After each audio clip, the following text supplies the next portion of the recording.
Well, let me start with the overview. First of all, welcome to the witnesses and the people following us on YouTube. This is the Education, Health, and Environmental Affairs Committee. We'll have two sessions today, a morning one, 11 till 12:30, and then we'll resume at 1:30. We have 9 bills before us today.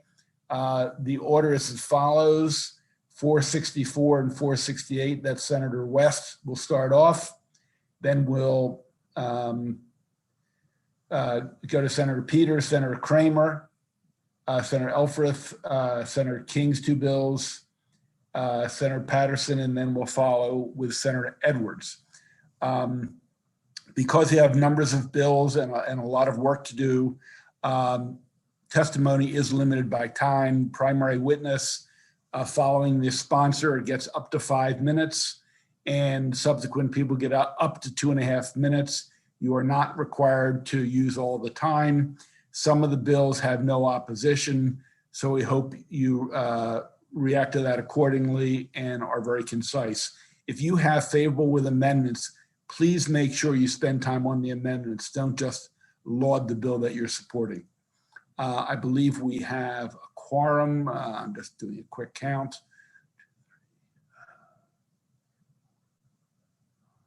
Yes, we have a quorum. So with that, Senator West, welcome back to EHE. We're on Senate Bill 464. Senator West will be followed by Heather Beck, Rebecca Minor, and Darren Smith. Hopefully we have worked out the kinks. We had a bill with interpreters, and we wanted to spotlight the people so they were seeing the witness, so they can be seen on YouTube, and hopefully we've worked that out. So Senator Pinsker, from what I heard, it's looking great on YouTube. Sounds perfect. I want to thank staff for doing that. Senator West, 464, educational interpreter. Thank you, Mr. Chair, and it's great to be with you again, along with the other members of the committee. I watched the hearing for this bill over in the House, and logistically there were some difficulties, so it's great that it looks like everything's going to work fine this morning. That's great. I'm pleased to introduce Senate Bill 464. This bill will establish certification standards for the state's educational interpreters for deaf children. 90% of the state's deaf and hard of hearing children are born to hearing parents. So from the very outset of their lives, these children have a difficult time communicating with family members. When they get to school, it's essential that they're provided with trained and qualified interpreters who can adequately communicate to them the instructional information being provided by their teachers. Think back when you were in school. Suppose when you were in school, you could only understand a small fraction of the words being uttered by your teachers, words like thee and house, the simple words, but you were not able to understand the more complicated and more important words being uttered by your teachers. 45 states, including Pennsylvania, Delaware, Virginia, and West Virginia, all of our surrounding states, have adopted professional standards to qualify educational interpreters. Maryland is one of only 5 states that has no such standards. Educational interpreters perform a critical and essential role in educating our deaf and hard of hearing children. In Maryland, there are 150 part-time and full-time American Sign Language educational interpreters, and the quality and competence of them varies greatly. We need a baseline standard, otherwise we won't know how to assess and evaluate the performance of the interpreters. Simply put, a deaf or hard of hearing student who communicates by using American Sign Language needs an educational interpreter proficient in American Sign Language. A student who communicates using signed exact English needs an educational interpreter proficient in signed exact English. And a student who relies on oral communication instead of signing to communicate needs an oral interpreter. Senate Bill 464 requires educational interpreters in Maryland to be certified pursuant to certain national standards. These standards will kick into effect. The bill provided on or before July 1st, 2028. There is an amendment in your packets which says that should take effect on July 1st, 2026. Further, the bill requires that educational interpreters take continuing education in order to be recertified every 4 years. These educational credits are available at various institutions of higher education located in Maryland, including McDaniel College, Towson University, and the Community College of Baltimore County. I'm sure there are many others as well. I'm familiar with the Baltimore County situation best.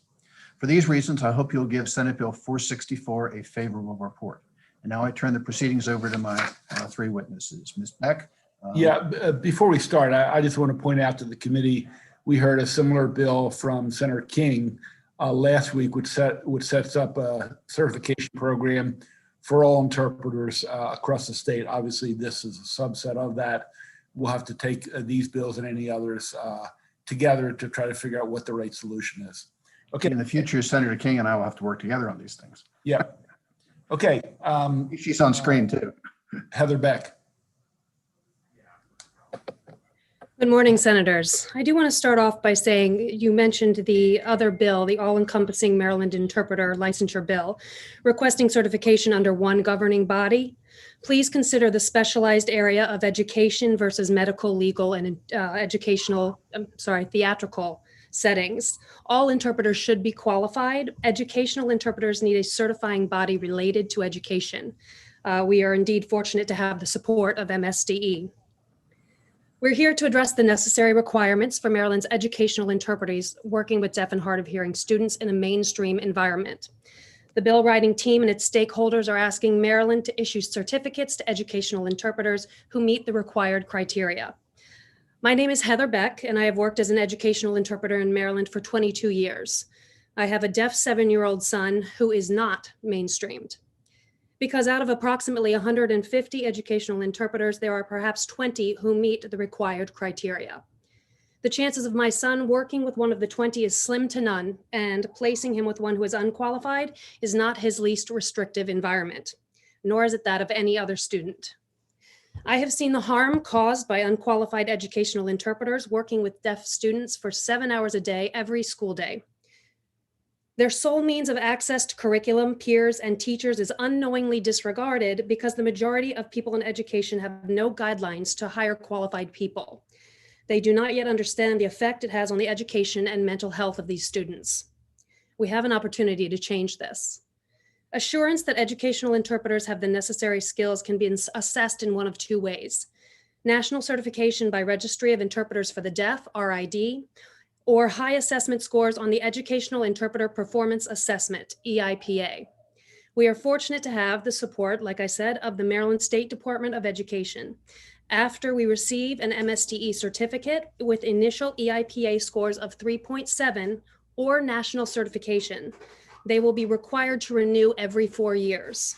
Renewal will require continued educational credits and an increased EIPA score of 4.0. and/or any RID certification. These exams will give everyone invested in the education of deaf children a better understanding of what it means to be a qualified educational interpreter. They are required to know that American Sign Language, ASL, has its own grammar, syntax, and structure separate from English. They must be able to process English into ASL and vice versa. They recognize other visual modes of communication, signed exact English, cued speech, oral interpreting. They are familiar with hearing technology such as hearing aids, cochlear implants, and BAHAs. They are crucial members of the educational team, knowledgeable about deaf education, cultural mediation, and have a full understanding of RID's cultural bylaws and code of professional conduct. They follow guidelines of National Association of Educators Interpreters and know that federal laws, the ADA, IDEA, are there to protect the students and provide communication access as specified on their IEPs and 504s. Now that's a lot of acronyms. Educational interpreters are required to know all of them. That is what educational qualified interpreters bring to the table. An alumni of Maryland School for the Deaf, Niall DeMarco, recently reminded us that interpreters have a responsibility to literally hold the message in our hands. This bill establishes a way to issue a certificate for the right to work with the children. Imagine what unqualified educational interpreters are holding in their hands. Briefings and press conferences here in Maryland, and in fact the entire United States, have brought interpreters to the forefront of our attention. At a national level, the qualifications of interpreters are being reviewed and scrutinized. They are televised, admired, and appreciated by the children we work with and the constituents we support. They are changing the way our kids view the world and the deaf community around us. Please be assured that there are numerous ways to obtain qualifications and ample amounts of time. Rebecca Miner will address interpreter training programs, and Dr. Lisa Lee D. Egbert, representing McDaniel College, shares that a bachelor's degree is offered in ASL, and articulation agreements exist with many colleges offering AA degrees in ASL and deaf studies. Towson also offers a degree in deaf studies. Colleges are preparing individuals for these exams. A BA, BS, or approved alternative pathway is required to take the RID exams. For the EIPA, Maryland will have 3 local test administrators and locations, as well as additional testing opportunities in adjacent states. I understand what this bill means to students, families, former students, other educators, and the general public, and the currently qualified educational interpreters who are working tirelessly every day. I know what it means to my own deaf son and the deaf community of which he is a part. I'm hopeful we can share some of this knowledge with you in an effort to pass this bill. Thank you very much. Thank you. Let's go to Rebecca Miner. Hello, thank you guys for having me here today. I am Rebecca Miner. I am the program coordinator for the Community College of Baltimore County's Interpreter Training Program. We are one of only 2 programs in the state. There is also a program at Frederick Community College. Both of our programs provide an AAS, an Associate of Applied Science degree in interpreting. That's important to note because while Maryland does have 6 colleges that provide some sort of sign language education, we are the only 2 that actually train fluent signers in the ability to translate between 2 languages. That's very different than a bachelor's degree in just the language ASL. So what I see in my program is I have some students that stick through my program and use an articulation agreement towards a bachelor's degree. And I see quite a few students who are finishing a bachelor's degree in ASL and then coming back for career-based training at the community college. Maryland currently has no regulations which determine who can market themselves as an interpreter. And so I want to echo what Heather Beck said about school systems in Maryland hiring people who claim to be an interpreter, claim to know the language. I myself have been teaching for 15 years, and I have had students walk into my office who have just failed their language course level 3, and we go up to level 6 before we even teach them to interpret. I've had students who failed level 3 and say, well, screw you, I just got a job at this county's public school. I have representatives from the school system reaching out to me every single year, asking me to share job announcements for educational interpreters, not just with my alumni, but with students in my program who have not graduated yet. I do also see alumni from my program being hired directly into the school system. This is important to note because some of these students may be ready to work in that environment and some may not. But what I see is that many of the school systems don't have someone on staff who's qualified to screen their skills to see if they're ready to work in the school system. We at CCBC are working on creating some professional trainings for educational interpreters, and we will be running a non-credit professional development course this summer on helping interpreters prepare to take the EIPA, the Educational Performance Test that's proposed in this bill. We will also be having our spring cohort of graduates, all of them, taking the EIPA written and performance test by way of an MSDE Perkins grant. This research will allow us to get a baseline on where our students score on that test upon graduation so that we can better inform the Dr. Miner, you've got to wrap up. Okay, so that research will allow us to inform the school systems a little better about how prepared or maybe how not prepared a recent graduate might be to work in that setting. Thank you. I hope you'll support the bill. Thank you very much, Dr. Miner. We now go to Darren Smith. Hi, Senator. So, as you heard testimony from, can you hear me? One second, we're just switching interpreters. So, I just want to be able to make sure I'm using my phone, so bear with me. Okay, there we go. All right. So, I just want to be able to make my testimony very brief and very short. As you heard testimony from Heather Beck and Dr. Miner, keep in mind that we are in a pandemic.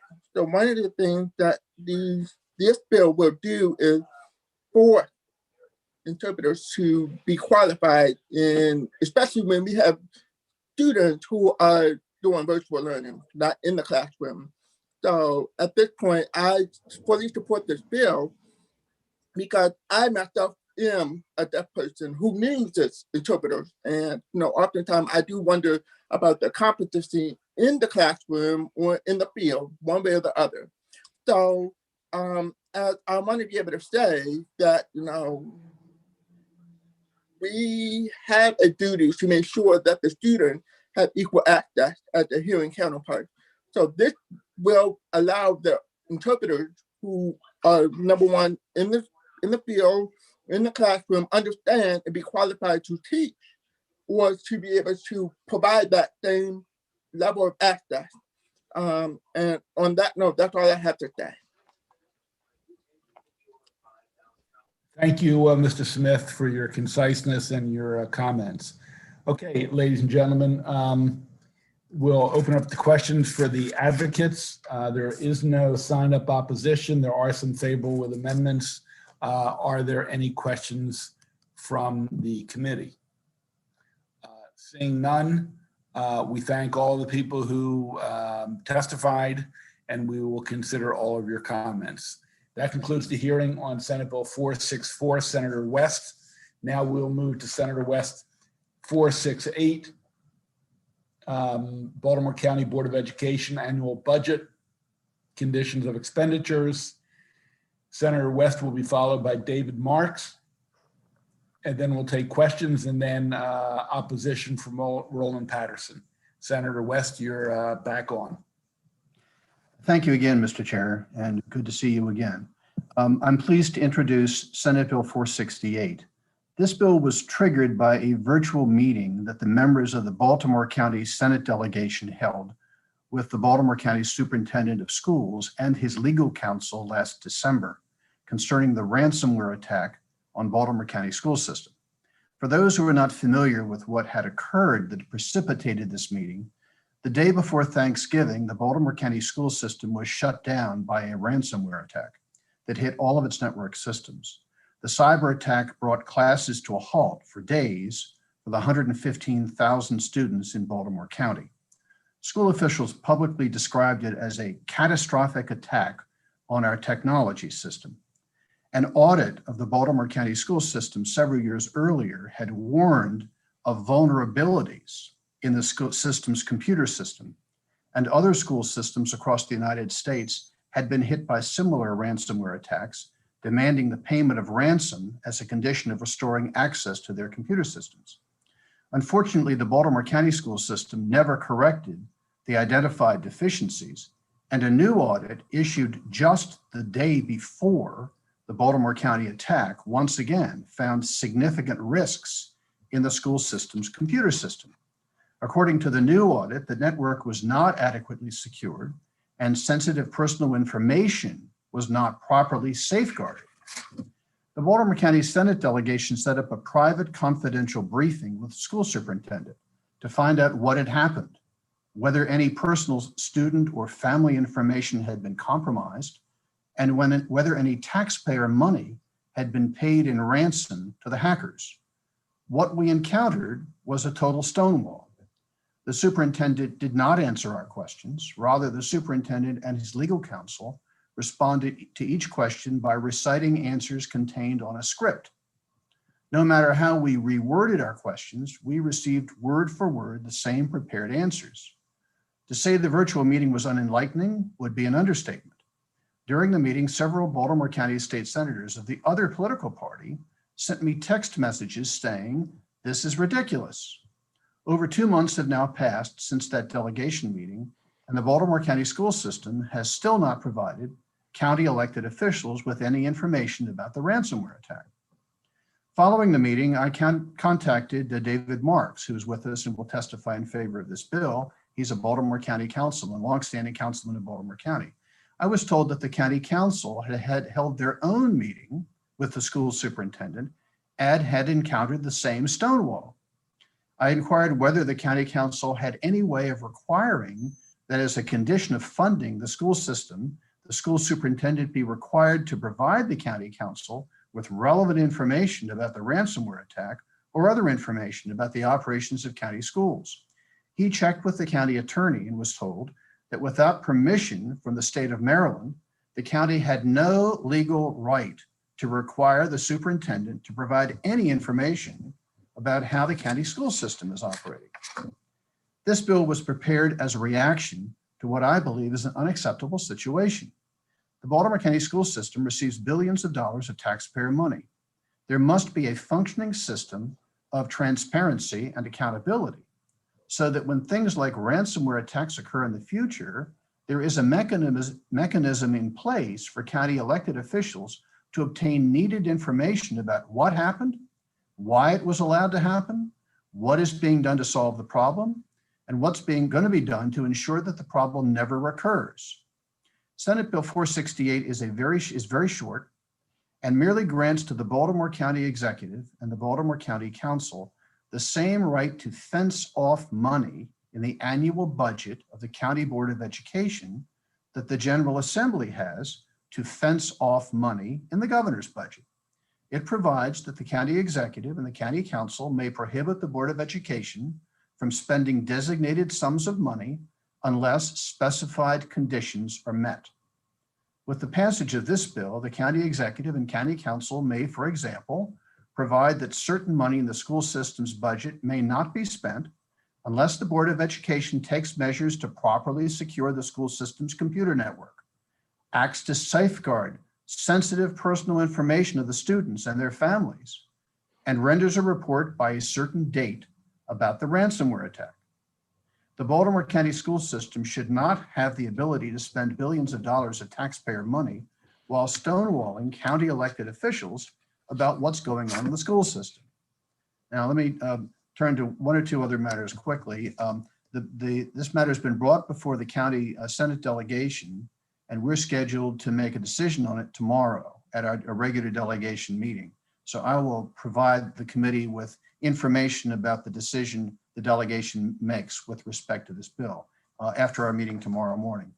And finally, and regrettably, I think it's important to comment on the opposition filed by the Baltimore County NAACP. I have frankly never seen testimony put into a public file previously along the lines of this particular testimony. There are two problems in particular. Firstly, on the first page, it says that the Baltimore Sun printed an article on the ransomware on December 11th. The reporter quoted a letter from the Baltimore County Executive, Johnny Olszewski. It appears that, and then it says the Olszewski letter ended by saying there will be legal, financial, and reputational consequences to a decision by the Baltimore County public school system to pay the ransom. The testimony then says, it appears that Senate Bill 468 represents the promised retaliation of Johnny Olszewski. First of all, I never saw the letter that the county executive sent to the school board. Secondly, I have never discussed the letter with the county executive. And thirdly, the accusation that this bill is an attempt to join the county executive in retaliating against the school system is completely out of line, totally fictitious, not based on any facts whatsoever. But that's not the worst part of this letter, this testimony. On the second page, it reads as follows. The State Inspector General has the authority to find fraud, waste, and/or abuse by any state agency with no action by the legislature. The same is true of the Baltimore County IG. Still, neither office has found misconduct on the part of the Baltimore County Public Schools in the context of either the ransomware attack or otherwise. Then it says, what then is the real motive of Senate Bill 468? We believe racism is the motive. Dr. Williams is African American. Let me say, Senator, I'm going to interrupt. We don't want to question your motives and responding to a letter that asserts motives. I think it would be best suit the bill to just talk about the benefits of the bill. We will read the testimony. We will look at things critically. If we worry about responding to every piece of testimony that's critical of our bill, it would put us in difficult straits. So we heard your concern. I think that's duly noted by the committee. So I would like to stay on the bill and its benefits. Thank you, Mr. Chairman. That concludes my testimony then. Thank you, Senator. Let's go to David Marks, Councilmember Marks in Baltimore County. Welcome, Councilmember Marks. Thank you very much, Mr. Chairman and members of the committee. I'm going to be very brief, and I'd like to thank Senator West for his sponsorship of this legislation. This legislation would allow the County Council to increase its oversight of the Baltimore County Public School System. Currently, the Council cannot set conditions or restrictions on spending. The Council can only cut, which is sometimes an unwieldy way to exert influence. BCPS funding constitutes more than 50% of county funding. And I think over the past decade preceding the ransomware attack, we've seen many times when it might have been useful for the council to have the ability to set conditions on spending. And again, this precedes the current situation by many years. For example, we've had times when parents and community leaders would have liked better oversight of spending on technology. It's also very difficult for the county council to get basic information such as student residency or discipline. So I think from a conceptual standpoint, this would be a very good power to have with the county council. I thank Senator West for sponsoring the bill.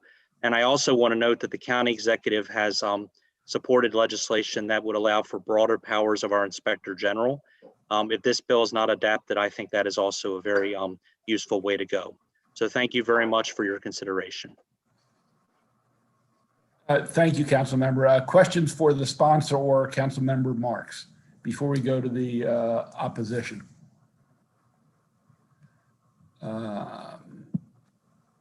Senator Gallion. Thank you, Mr. Chair. Thank you, Senator, for bringing this bill forward.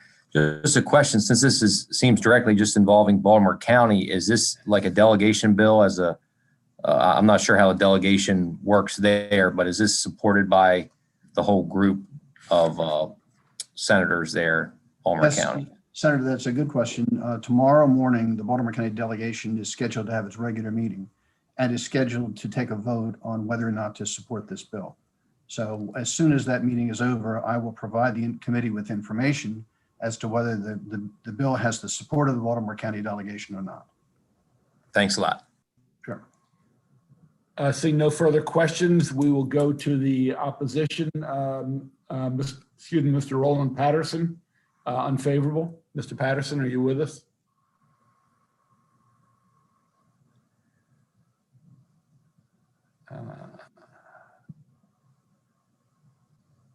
One more time, Mr. Patterson.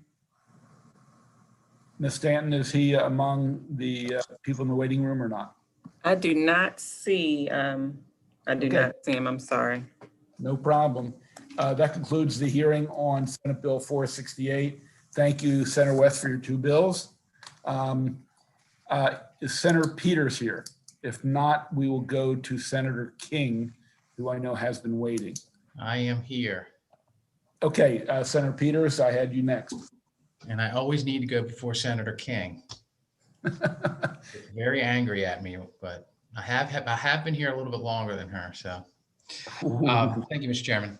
Ladies and gentlemen, this is Senate Bill 371, Special Education IEPs, Educational Evaluations.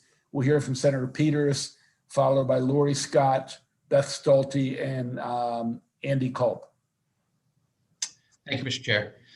Very briefly, this bill is the third bill I've sponsored for addressing the needs of special ed students, which have really been pressed during COVID. So I thank the committee for their indulgence.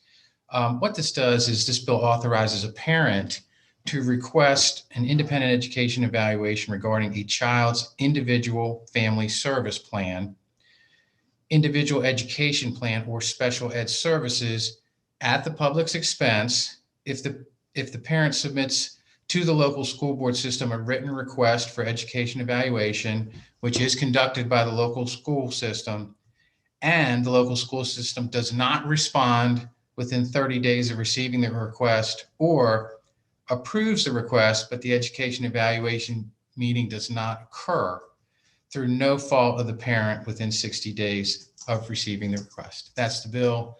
And I will, if it's okay, turn it over to my panel. Mr. Chairman. Thank you, Senator Peters.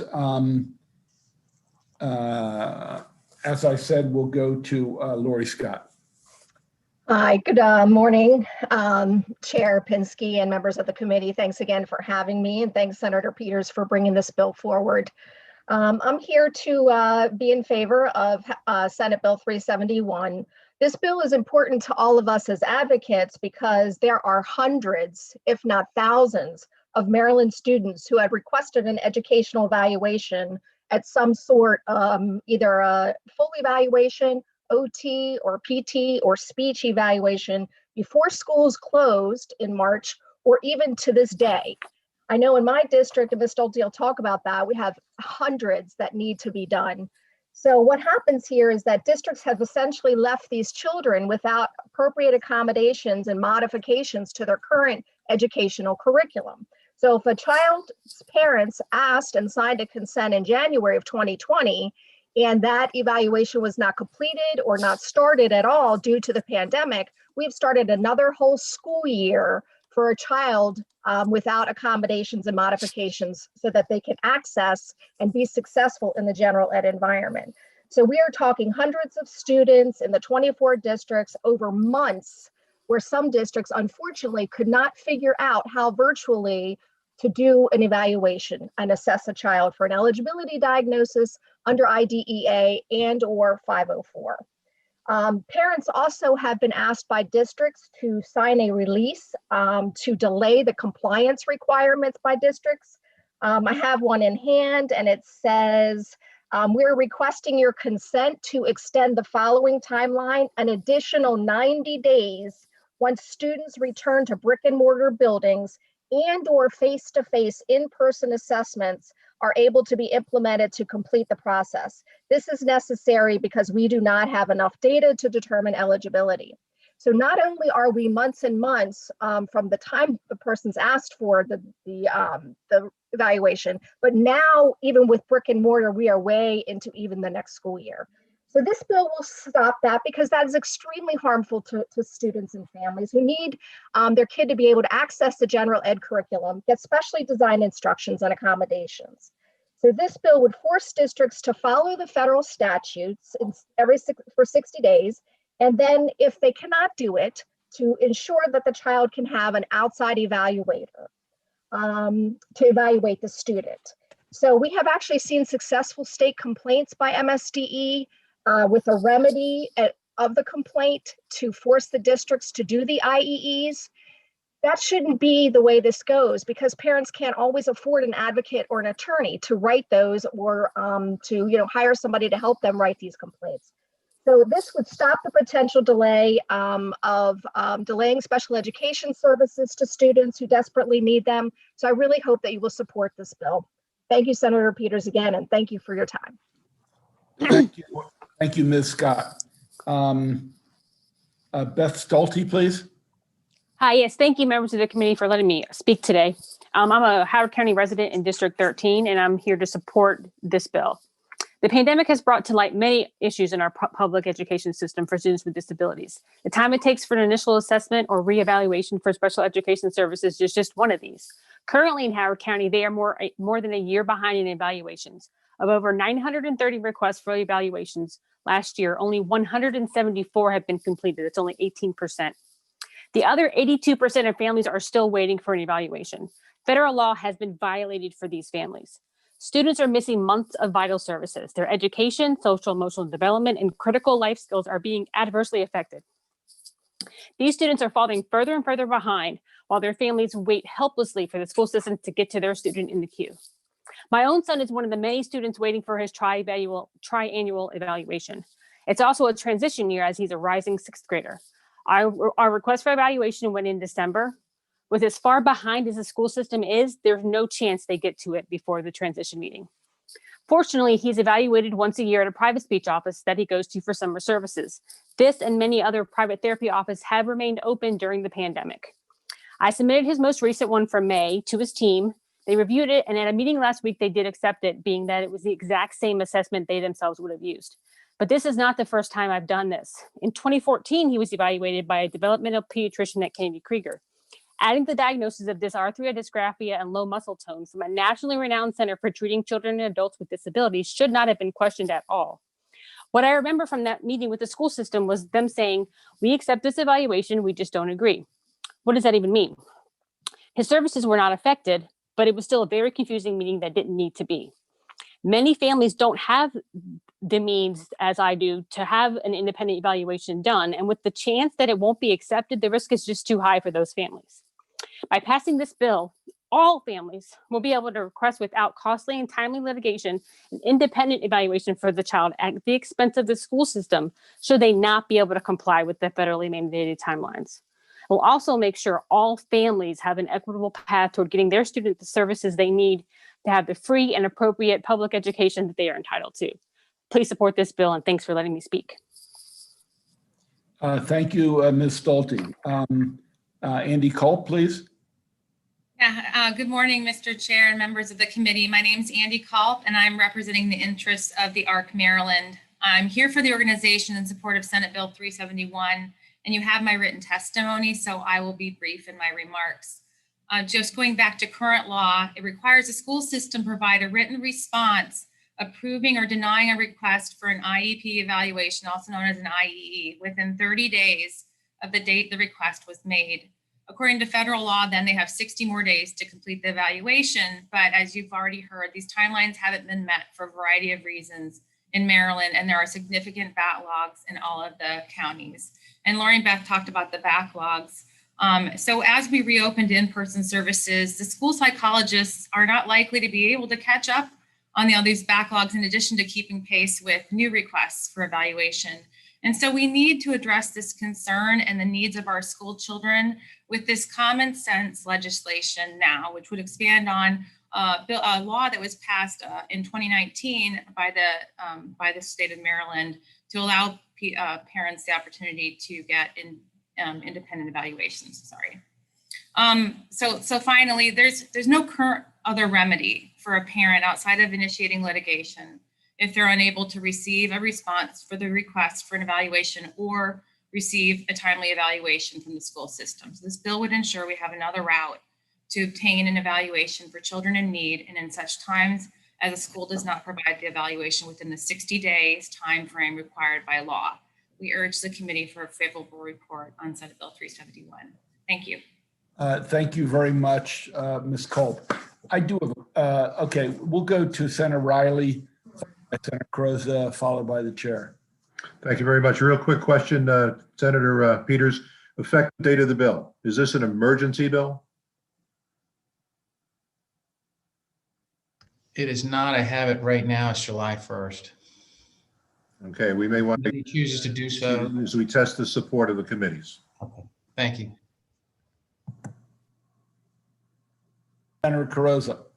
Thank you, Mr. Chair. I want to thank the sponsor, Senator Peters. I've actually had some constituent casework underscoring this problem, and I guess I wanted to just confirm with the Senate sponsor that if this was being driven by the parents, and I especially took to heart the comment that was made by the ARC representative about, you know, these parents that have had to use legal means to pursue, you know, the IEPs. It's very stressful, and I wanted to see from the parent standpoint if that's what was it the number of parents that were coming to you with this legislation?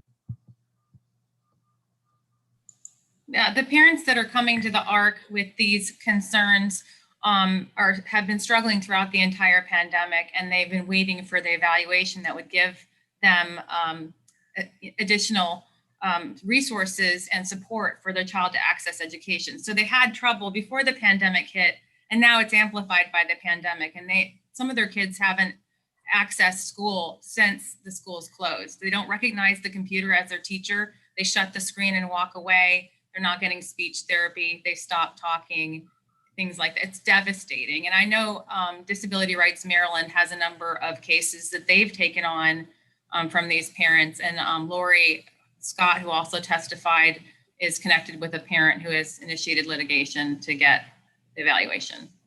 And just if I could let the Senate sponsor respond as well. Yeah, I mentioned on the previous two bills that I'm now a board member of the ARC, and I have been getting a number of requests, both from the ARC and locally, about this pandemic, and kind of, the special ed kids are kind of getting lost in all of it. I mean, it's hard enough with just getting our school kids back in, but the special ed kids are really down, and we really need to do something about it. So thank you for the question. Thank you.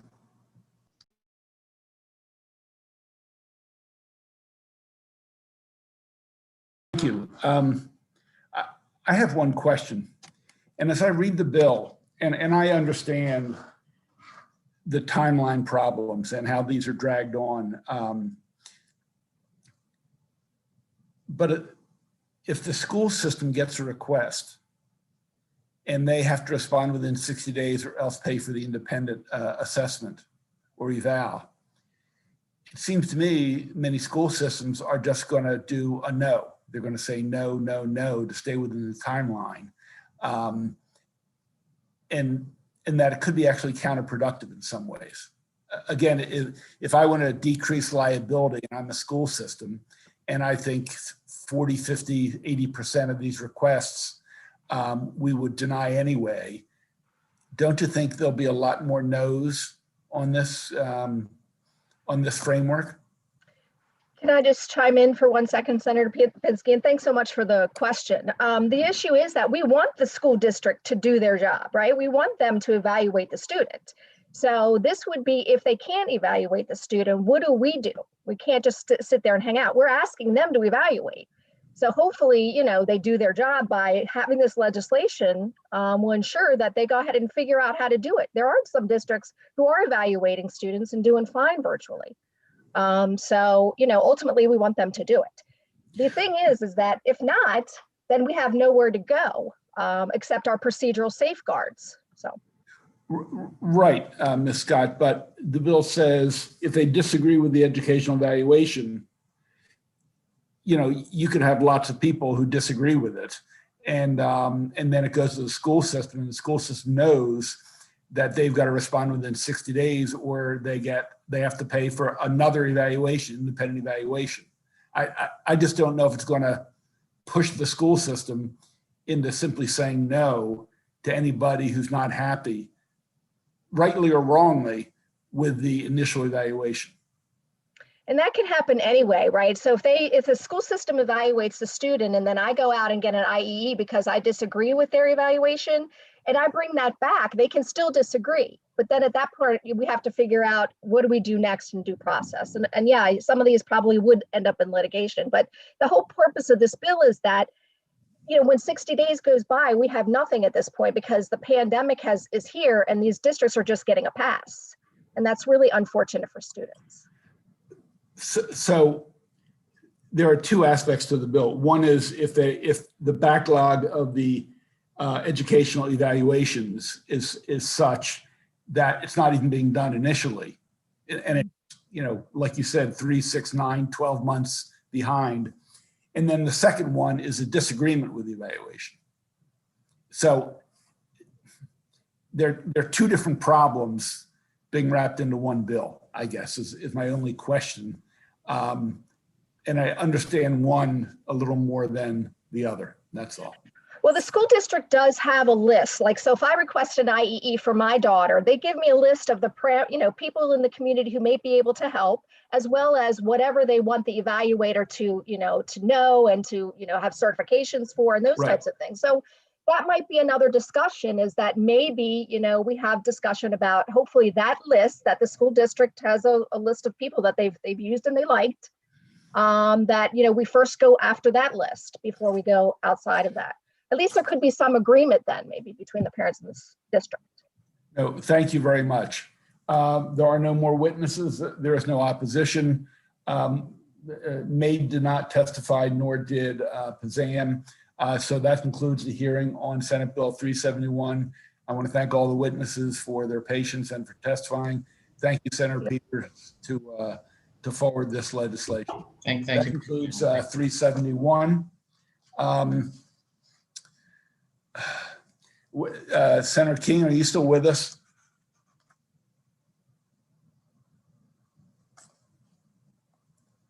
Yeah, we're going to shift, Senator Kramer, if you would hold for a moment.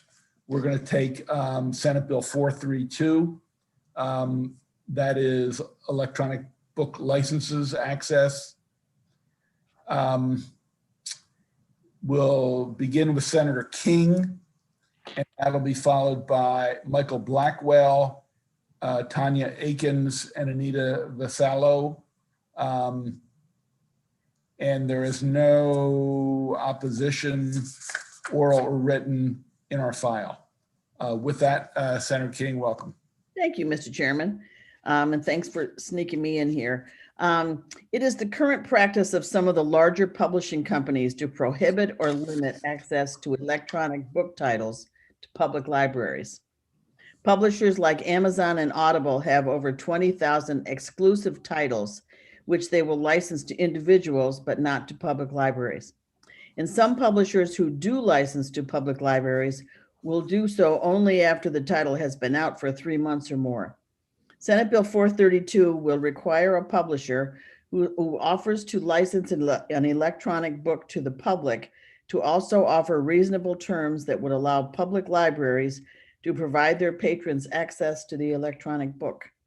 Senate Bill 432 will also require that electronic book licenses be made available to public libraries on the same day that it is made available to the public.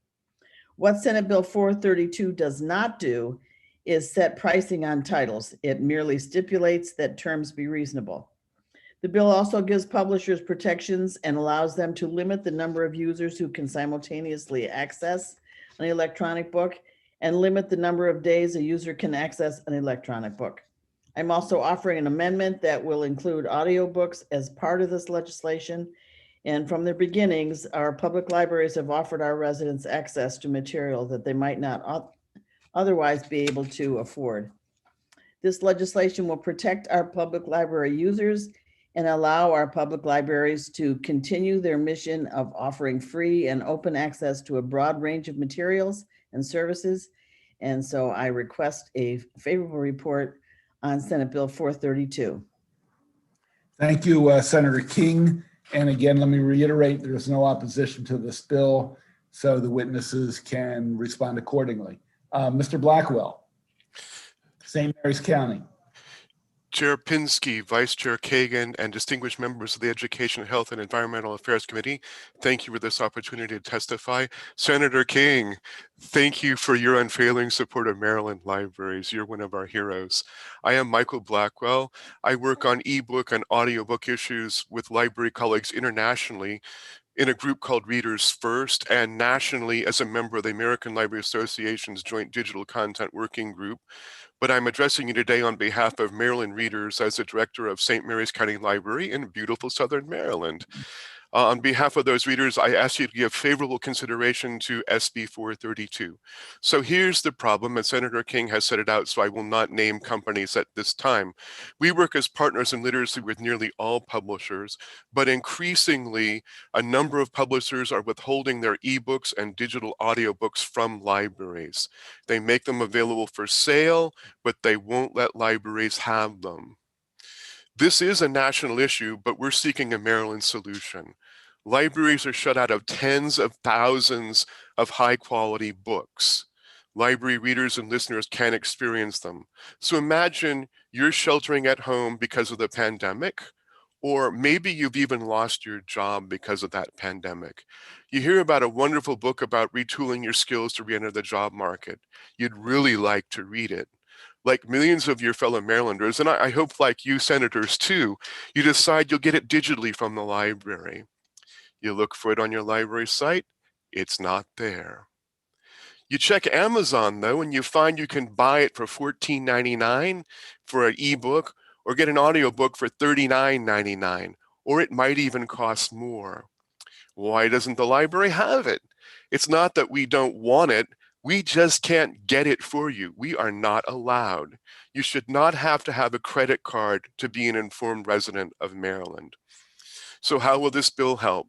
It simply asks that books made available to consumers also be made available to library on reasonable terms.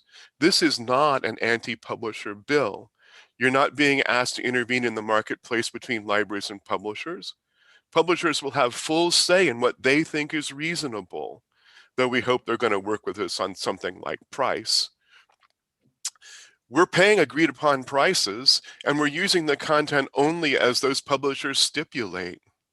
No, this is a pro-reader bill. It allows readers to have access to important information in an increasingly desirable format during a very difficult time.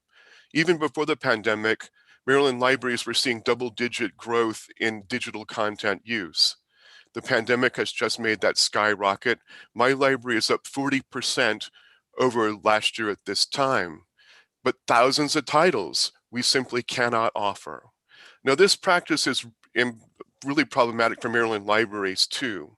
For a publisher, once a title stops selling, it's lost a lot of its interest. It disappears from their catalog. It's no longer commercially viable. They just don't care. We in libraries want to preserve the intellectual record and spiritual record of our time. We cannot preserve what we do not have. Still, our primary concern is for Maryland readers. The works that we can't get include books that will inspire children to read. They include books that will teach teens valuable critical thinking skills. They include books that can inform adults, bring delight, or even ease some pain of a very lonely time. Now, this is a national issue. New York and Rhode Island brought legislation forward on this last year, but it did not carry forward because those legislations were shut down by the pandemic. They may be reintroduced, but they haven't been. We in Maryland have an opportunity to be a first, to be a national and even international leader, to set an example that I believe other states are going to follow, to protect the right to read and the right of Marylanders to be informed. It's really all about the reading. So for the good of literacy and education in our state, please give favorable consideration to this bill. Please stand with libraries so that we might serve your constituents, and please stand with Marylanders so that they can experience the full range of works of our age. Thank you so much. Thank you, Mr. Blackwell. Let's go to Tanya Akins, please. Ms. Akins from Howard County Library System. Good afternoon. Thank you, Chair Pinsky, Vice Chair Kagan, and distinguished members of the Education, Health, and Environmental Affairs Committee for the opportunity to speak before you today. I am Tonya Akins, President and CEO of Howard County Library System. On behalf of the Maryland Association of Public Library Administrators, respectfully requesting your support of SB 432, Electronic Book Licenses Access. Access is absolutely an equity issue with immediate and lasting implications. As my colleague stated, a credit card should not be required to be an informed Marylander. Maryland residents value and use their libraries, with almost 2/3 of the state's residents deeming public libraries an essential service. Maryland Public Libraries partner in many ways to leverage resources for the benefit of all Marylanders, and readers across the state look to their public libraries for access to electronic books. Ebook borrowing from our state consortium has been on an upward trend for the past several years. In fiscal year 21, Marylanders borrowed over 3 million ebooks from our consortium, and we are on pace to lend well over 4 million ebooks this fiscal year. In Howard County, use of electronic books spiked 71% over the last fiscal year, and we do not anticipate these trends to fall off. Customers overwhelmingly expressed their appreciation for ebook services, with many sharing their intent to continue reading both print and electronic formats post-pandemic. SB 432 will simply allow Maryland libraries to provide the same content that is available to consumers. And so in closing, I request a favorable report from the committee in support of SB 432, and I thank you for your continued support of Maryland libraries. Thank you, Director Akins. Thank you very much. Let's now move to Anita Vasilo from Montgomery County.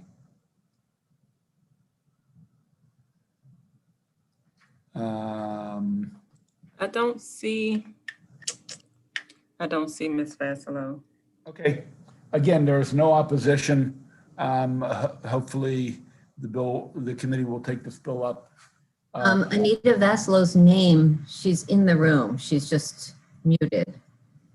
And no face yet, but she's in the room. I do see it. Yeah, there we go. Oh, Okay. sorry. My That's apologies.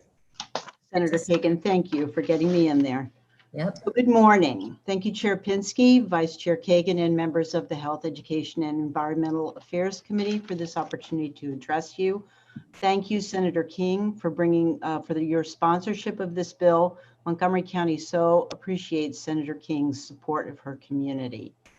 I am Anita Vasilo, Director of Montgomery County Public Libraries, and I am here to request your support of Senate Bill 432, Electronic Book Licenses Access. As been noted, Maryland residents value and use their libraries, and Montgomery County is a county of readers and library users.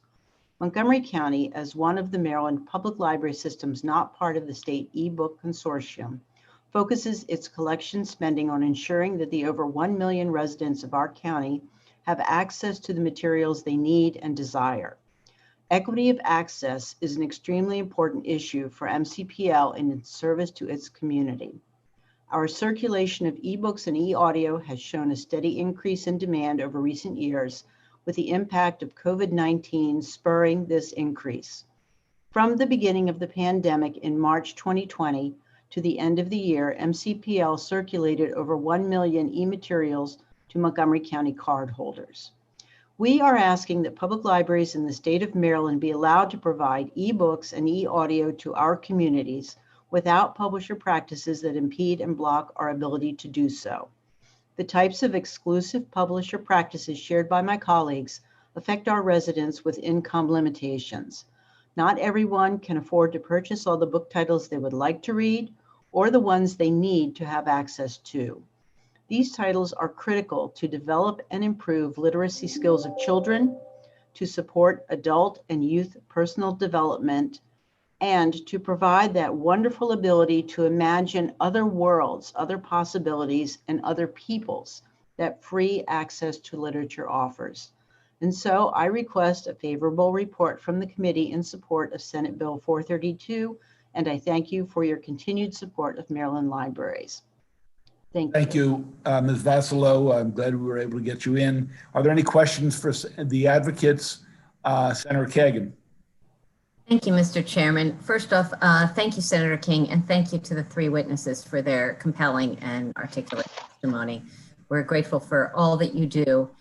I have a question. I am a very big library user, and this year during the pandemic, I actually have done a lot more digital downloads.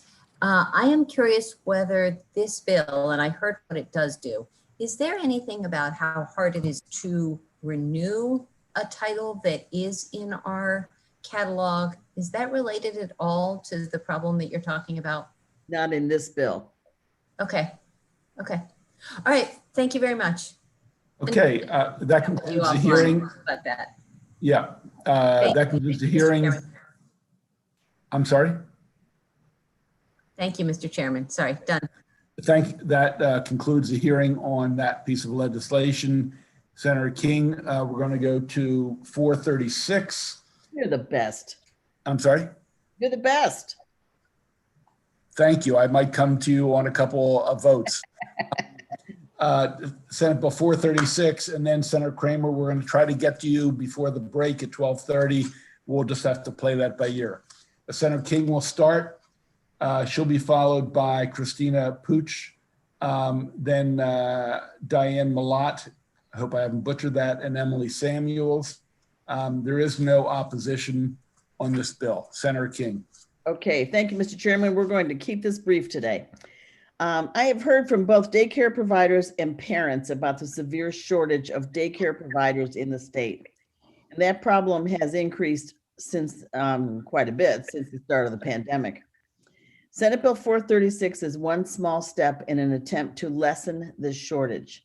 Under current law, a candidate who has either a high school degree, an associate's degree, or a bachelor's degree and wants to teach in a daycare center must complete 90 hours of pre-service training prior to being hired. A candidate who holds an associate or bachelor's degree can apply to the Office of Child Care for a variance to allow them to begin teaching once they have completed 45 hours of the pre-service training.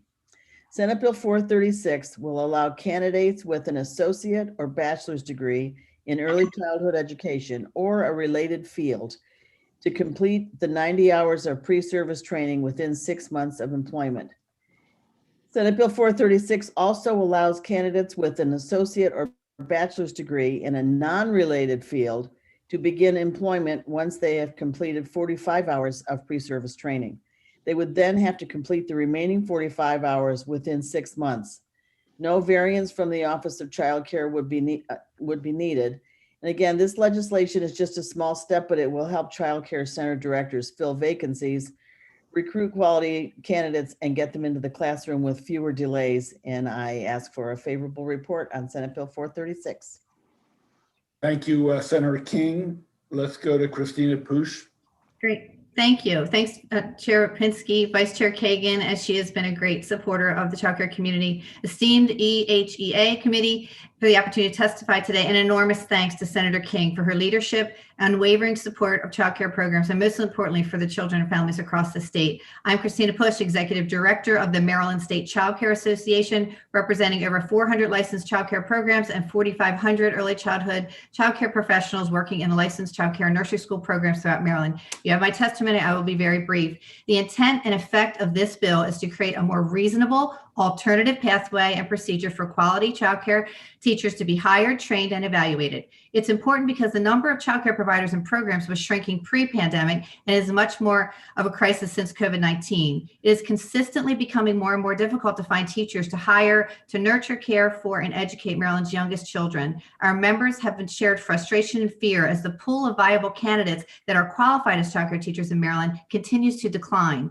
According to data from the Trends in Childcare of 2019, page 3 from Maryland Family Network's Public Policy Manual, children in 0 to 4 age group are projected to increase about 15.8% from 2019 to 2023. Meanwhile, the number of child care centers is projected to decrease by 2%. However, that decrease will be more significant due to the devastating pandemic. According to data from MSDE in December of 2020, 977 child care programs of the 7,858 that were open in March have not reopened, and 279 have permanently closed.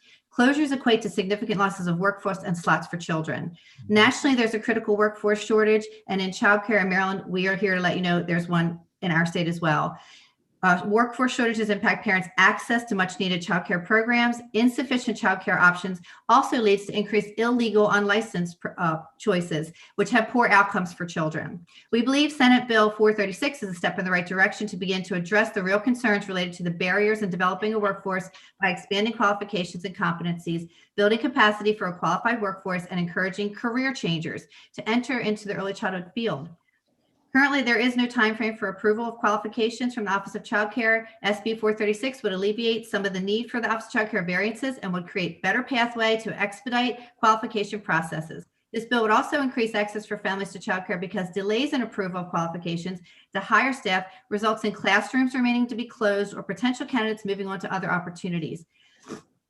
SB 436 is a subtle yet crucial way to allow businesses to hire efficiently and childcare teachers to expand, not decrease or lessen qualifications while maintaining the integrity of the current COMAR licensing regulations.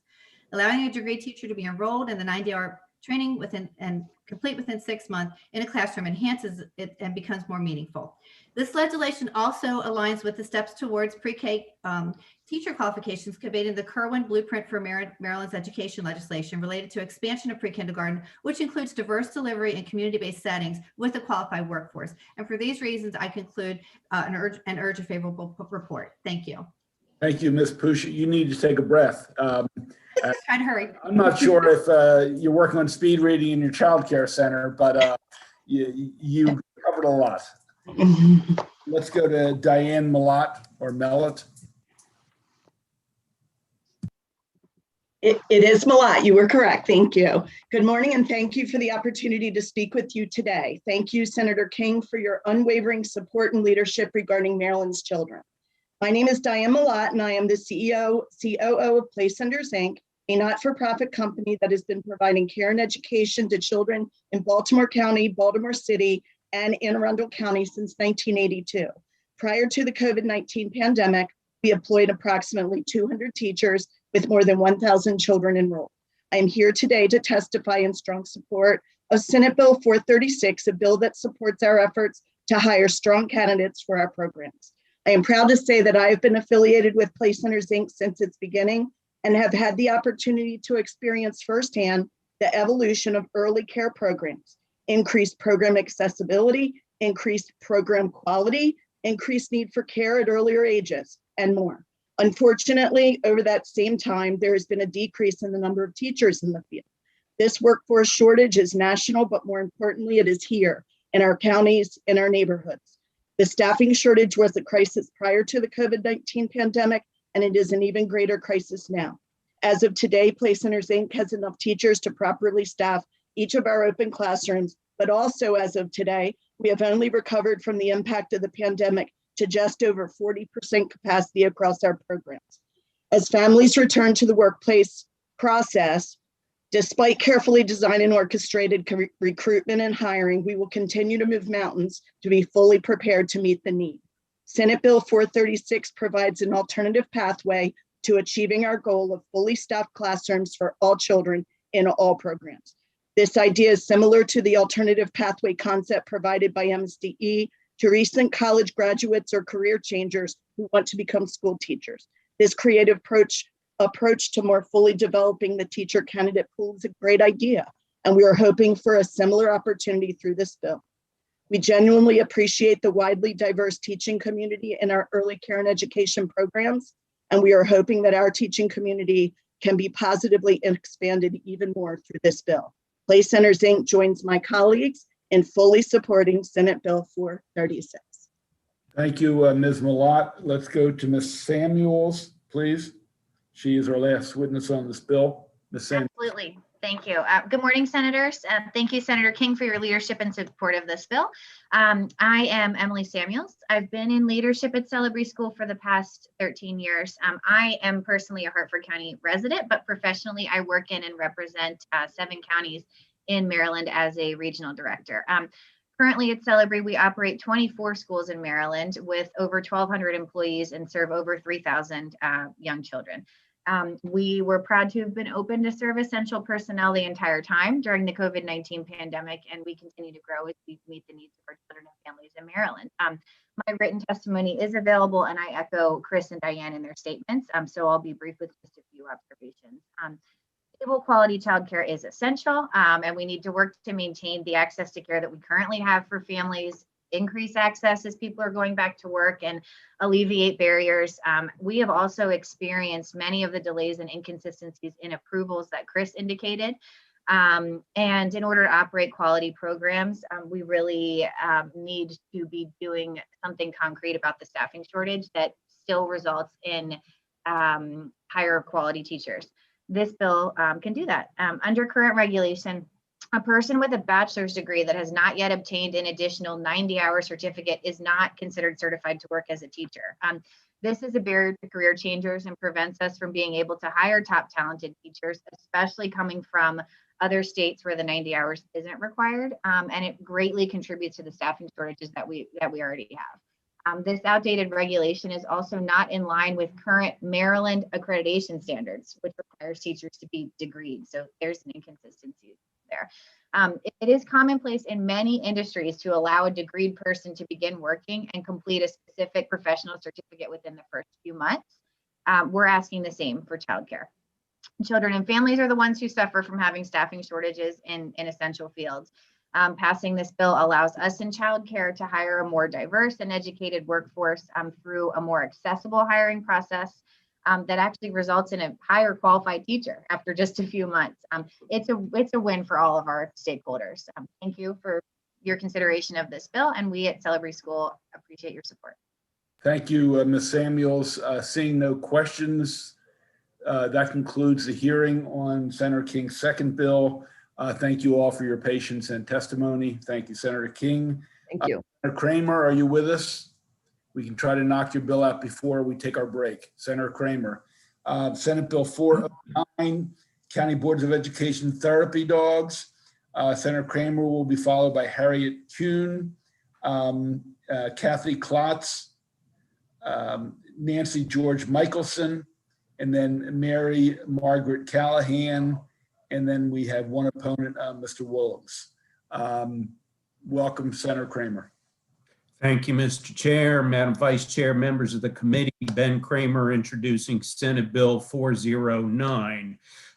Currently, there are some school systems that permit the use of therapy dogs in the classroom and others that do not.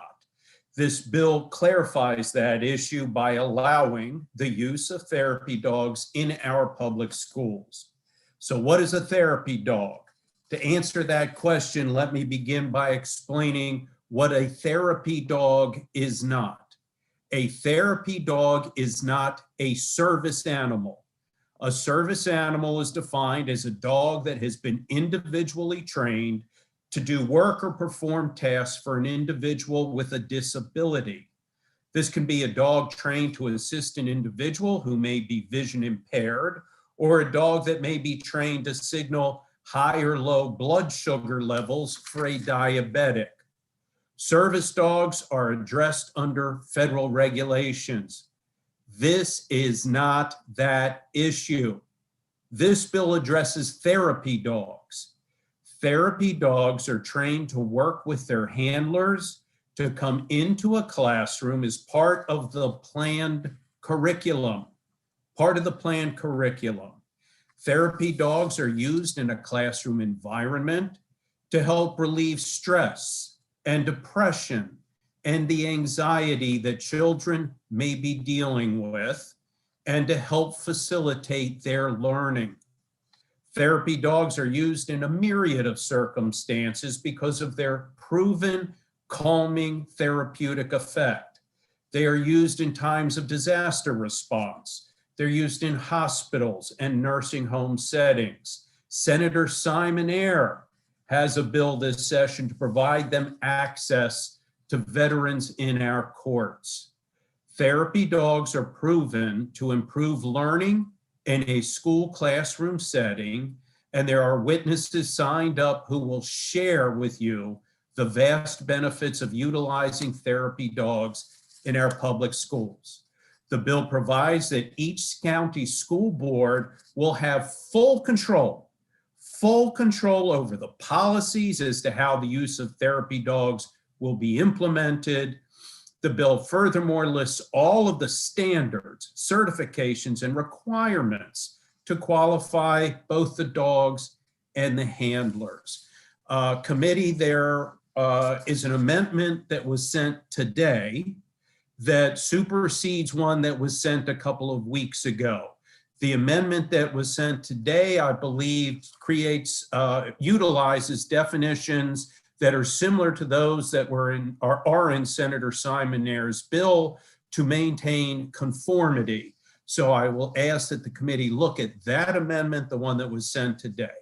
Again, colleagues, this is not about the use of service dogs to assist individual students, but utilizing the wonderful and calming effects of therapy dogs to be part of a planned curriculum to help students in the classroom environment.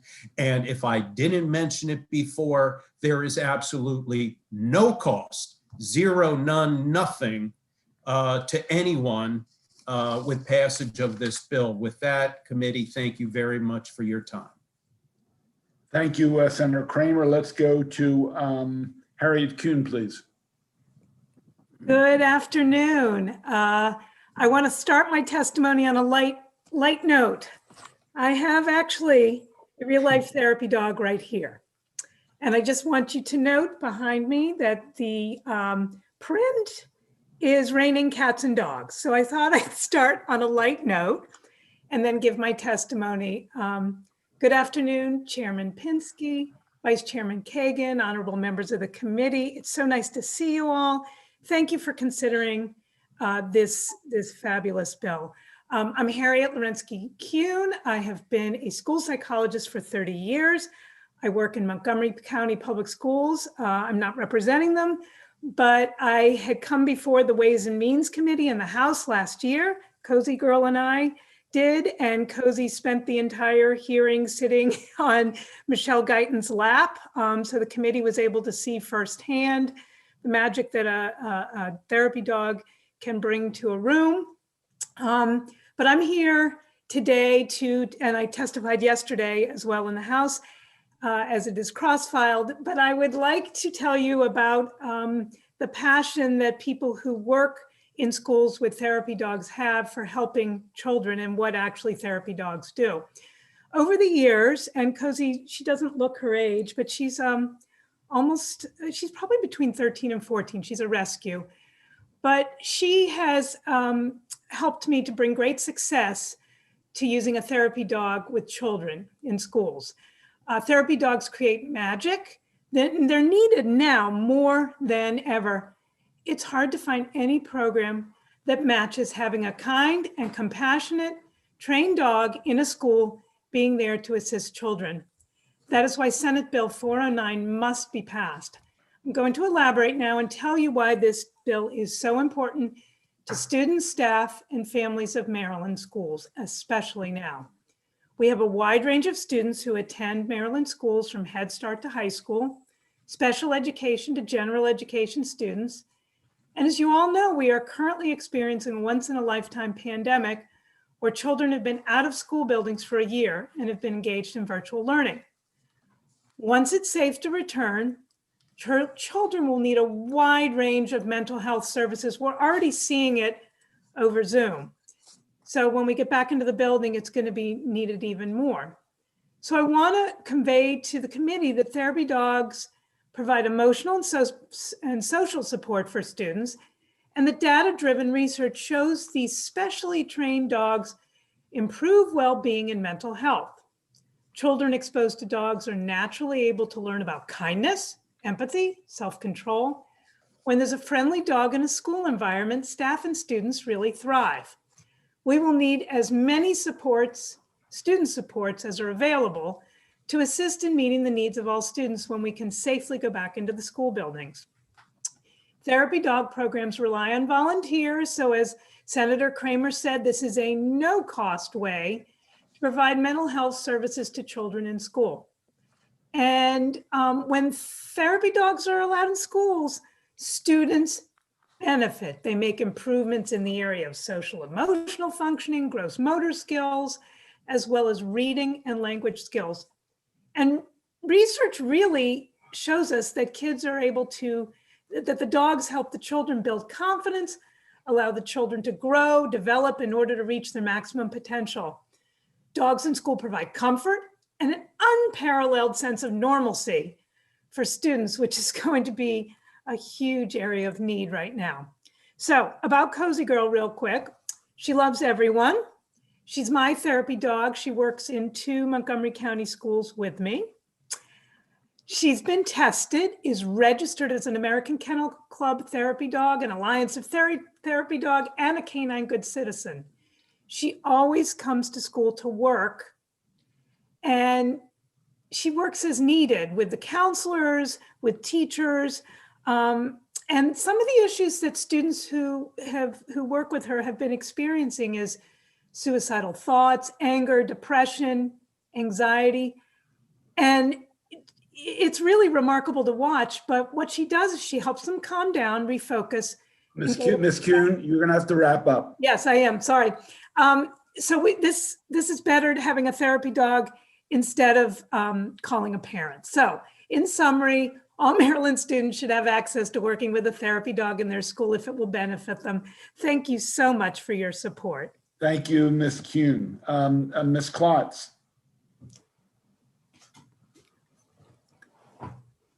Are you with us, Ms. Klotz? Yes, please begin. Thank you for this opportunity to speak to the committee and to Senator Kramer in support of this important bill. I'm the executive director of Intermountain Therapy Animals here in Salt Lake City, which is a nonprofit that's been providing animal-assisted interactions in a wide range of settings for more than 27 years. We also have a network of 21 colleague organizations throughout the US who use our training and testing standards. We've been asked to tell you specifically, focus today on our Reading Education Assistance Dogs program, or READ as we call it, launched in 1999 and the original model for children reading with therapy animals. We have qualified more than 6,500 READ teams throughout the US and in 26 other countries.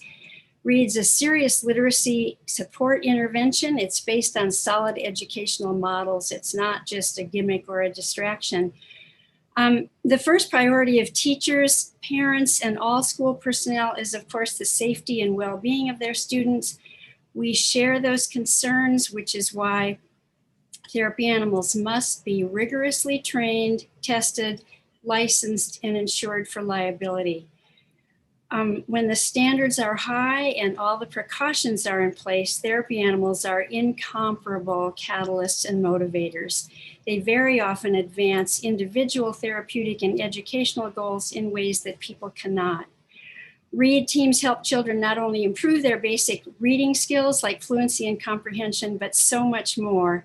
They inspire them to fall in love with reading and books and to send their confidence soaring. We began by focusing on children aged 4 to 8 because it's so important for them to learn to read so that they can read to learn forever after.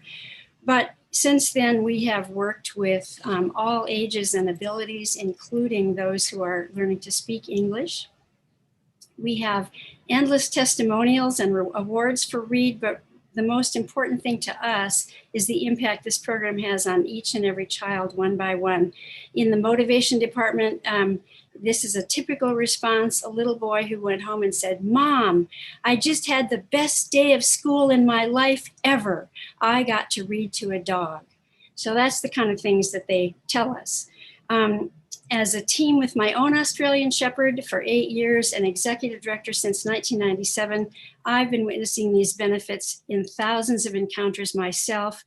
As Harriet said, people often call them magical, but there is scientific evidence that underpins the wonder of all these experiences. Thank you. Ms. Klotz, you've got to wrap up, please. Last sentence. Okay, thank you. Let's go to Mr. Chairman, yes. I am so sorry. I have a 12:30 and I have to jump. Could I ask a quick question before we go to the next witness? Would you mind? Sure. Okay, I really appreciate it. Could, Harriet, Senator Kramer, could someone speak to kids who are scared of animals and allergies? Briefly, please. Briefly. Very briefly, it's addressed in the bill as a specified part of the processes by which each individual board will look at it, but it actually specifies guidelines for the management of students and staff with allergies to dogs or who are uncomfortable around dogs. So that will be part of the process. Thank you. Trouble getting into the bill, and that's why I had to. So thank you. Thank you, Senator. Sure. Thank you. Okay, thank you, colleagues. Thank you, Mr. Chairman. Let's go to Nancy George Michelson, New York Therapy Animals, to be followed by John Wallens. Please unmute. Thank you. Hello from New York City. My name is Nancy George Michelson, Executive Director of New York Therapy Animals, a 501c3 nonprofit and an affiliate of Intermountain Therapy Animals. I am a therapy dog team volunteer for over 18 years with my dogs. New York Therapy Animals is the official reading education assistance dogs children's literacy support program for New York. We have partnered with 62 New York City schools for volunteer therapy dog team visits with students ranging from pre-K to high school, seniors, partnering with the Department of Education, private and charter schools. New York Therapy Animals educates both ends of the leash, human partner and their dog, in required workshops, therapy dog training classes, and in continuing education courses. We promote healthy relationships through humane education. Our criteria for dogs are well-mannered, social, and predictable, and inspire confidence in their interactions with people. And above all, the dog must enjoy this job. The dog may never have shown aggression towards people or other animals. The dog must be thoroughly examined by a veterinarian for health, safety, and appropriate temperament. The human partner is a proactive supporter for their dog, demonstrating a solid, loving relationship. They're a team, well prepared, thoughtful, and compassionate, working together to help support students in school environments. Once completing our training and passing their evaluation, the skilled team begins volunteering and engaging in specific student needs requested from social workers, psychologists, teachers, guidance counselors, speech and occupational therapists, literacy specialists, and for exposure-based interventions. These school interactions can be a facilitator to social connection and conversation, helping the student to open up and feel more at ease. It is a time for the student to experience touch, to give and receive affection with a calm and gentle therapy dog, respectful of boundaries. It can be a safe learning exercise to divert attention away from internal anxieties and to enjoy the experience with the goal of improving self-confidence, self-awareness, building courage, and encouraging shared thoughts and questions. Dogs do not judge, laugh, or criticize. Special needs students can benefit from these interactions, enhancing social and emotional skills. Meet and greet wellness visits are arranged for students during stressful and demanding exam times. There are boundless sound and scientific benefits of interacting with the therapy dog. Blood pressure, heart rate, fear and anxiety levels decrease. Ms. George Michelson, you'll have to wrap up, please. Breathing slows, and there's an overall significant feeling of relaxation and the release of oxytocin. And it's a great motivator while increasing trust and motivation. Thank you. Thank you. Okay, questions for the advocates, proponents, before we go to the one opponent in oral testimony? Seeing none, it's a two-page bill. Please look at it in detail. Okay, let's go to Mr. Woolham's unfavorable. I also see that Pazan also is unfavorable in written testimony. Mr. Woolham's. Thank you, Mr. Chairman, members of the committee. John Woolham's representing the Maryland Association of Boards of Education. I am pleased to let the committee know that I am not, as I was introduced yesterday in Ways and Means on this same bill, the man who hates dogs. Not true. And having the benefit of hearing the proponents yesterday, and you have my written testimony, appreciate Senator Kramer's distinction between service animals and the other category of animals that some folks are familiar with and can be confused by, the emotional support animals. This bill is about neither service animals nor emotional support animals. It is about therapy dogs. And on behalf of Mabe, very impressed with the merits of the components of the policy outlined in the legislation.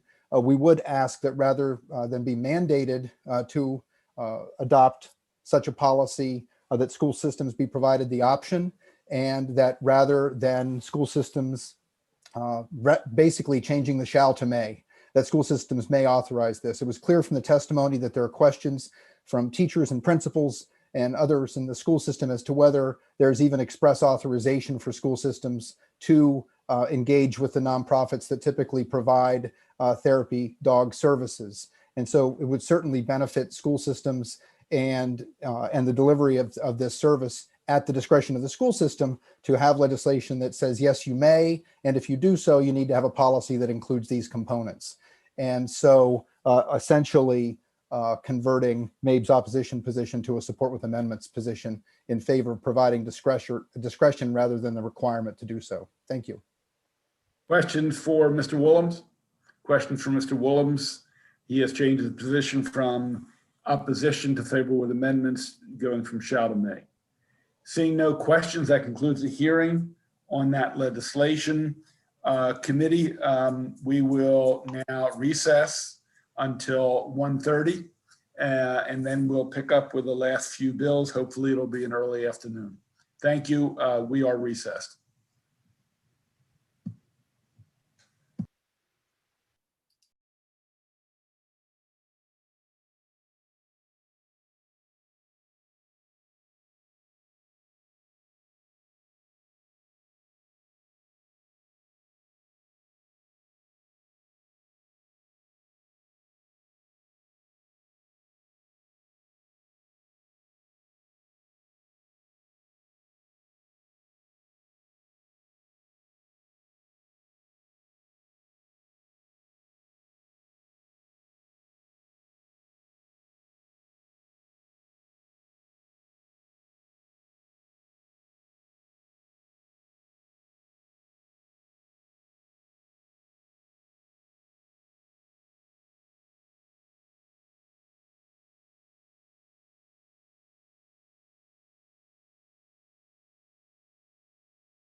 Hey, Lemuria, do we start at 1 or 1:30? 1:30. Oh, okie dokie. All righty. Okay.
Welcome to the Education, Health, and Environmental Affairs Committee for our afternoon bill hearing session. We have, I believe, 3 bills. We will start with Senator Elfreth, Senate Bill 427. That'll be followed by Senator Patterson 127, which will be concluded afterwards by Senator Edwards 448. The first bill today is provision of menstrual hygiene products requirement in our schools. Senator Elfreth will be followed by Hannah O'Looney, Alondra Labastida Campos, Shea Rudberg, and Rhea Seth. And there is no opposition signed up. Hold on, let me just double check.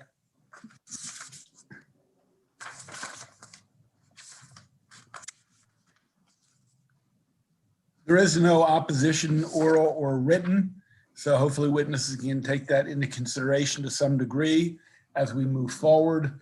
With that, we'll start with the sponsor. Welcome, Senator Elfreth. Thank you so much, Mr. Chair, Madam Vice Chair, members of the committee. For the record, Senator Sarah Elfreth, representing District 30. I heard your signal loud and clear, Mr. Chair. I'll be very brief. I have a great panel. This bill is about menstrual equity. So too many of our young people don't have access to menstrual products that they need. It can often be prohibitively expensive for many families, and schools already provide them, but they provide them in the nurses' offices, which often requires students to leave class, to take time out, to often be seen in public in a busy nurse's office. It's not the best situation. Why I care about this bill, it passed unanimously last year in the House. Over the last year, I know all of us have spent significant time in food distribution lines across our districts, helping where we could when we've seen 2 economies emerge from this pandemic. Every one of those experiences I've had across my district dozens and dozens of times, it's been the menstrual products that have gone first. They are incredibly popular because they are expensive, and oftentimes when families are experiencing poverty, that's the last thing they can afford. And so when we have young women who are maturing and don't have that access, it's simply inequitable. Schools already are required to have toilet paper, to have paper towels by OSHA, but we don't require them to have these menstrual products in the bathrooms. This bill will fix that. I appreciate that the fiscal note discusses the cost of the bill. I think this can be debated. A number of other states, including New Hampshire, California, New York, Georgia, Illinois, Virginia, have all implemented this program, along with multiple municipalities across the country. And I think this is the year, especially as we're seeing these 2 economies diverge, and we're seeing families struggle. I think we can do a little bit more to help young women in this situation. So with that, Mr. Chair, I urge a favorable committee report. Thank you for your testimony and succinctness. Let's go to Ms. O'Looney. Hi. Good afternoon, Senators. My name is Hannah O'Looney. I am a junior at Richard Montgomery High School in Montgomery County, Maryland, and one of 12 members of the Period Organization's International Youth Advisory Council. This is now my 3rd year in a row showing up in support of this bill, and after 2 years of frustration of a lack of progress on this issue at the state level, I finally took it to my local MCPS Board of Education to introduce an almost identical resolution to the bill in front of this committee today, which passed with a unanimous vote. It is pretty ridiculous that we are still debating this issue going on 3 years today in the year 2021. Menstrual hygiene, as deemed by the UN, is a human right. And right now, it's a pretty darn expensive one. According to a study by Period, 1 in 5 menstruating teenagers in the US struggles to afford menstrual products or is unable to purchase them at all. So it only follows logically that when menstruating students don't have access to pads or tampons, we are going to miss class. Put simply, the issue of inaccess to menstrual hygiene products in schools is a clear issue of unequal access to education. And there's no better or more important time to proactively address this issue than today, when the economic impacts of the COVID-19 pandemic have put hardships on families and students across the state, making an already inaccessible resource even more difficult to obtain. And it's not an impossible task either. In addition to my own county that I pushed to adopt this initiative, California, New York, Illinois, and New Hampshire are just some of the states that have already enacted legislation similar to Senate Bill 427. The success of these states and the unanimous, unquestionable, and undying demand from our menstruating students across Maryland prove that this bill has serious potential to relieve inequities in our educational system. Education is a direct investment in our children and in the future of the state, and it is imperative that we ensure that all students, regardless of their biology, can access it equally. The truth is that right now, there are barriers and paywalls standing in between students who menstruate and their educational success, especially in the wake of this pandemic. The solution is right here in front of us right now, and there is absolutely no reason that this bill should not be deemed favorable. Thank you. Thank you, Ms. O'Looney. And clearly, you must be very successful in school given your articulate presentation and clear thinking. Let's move on to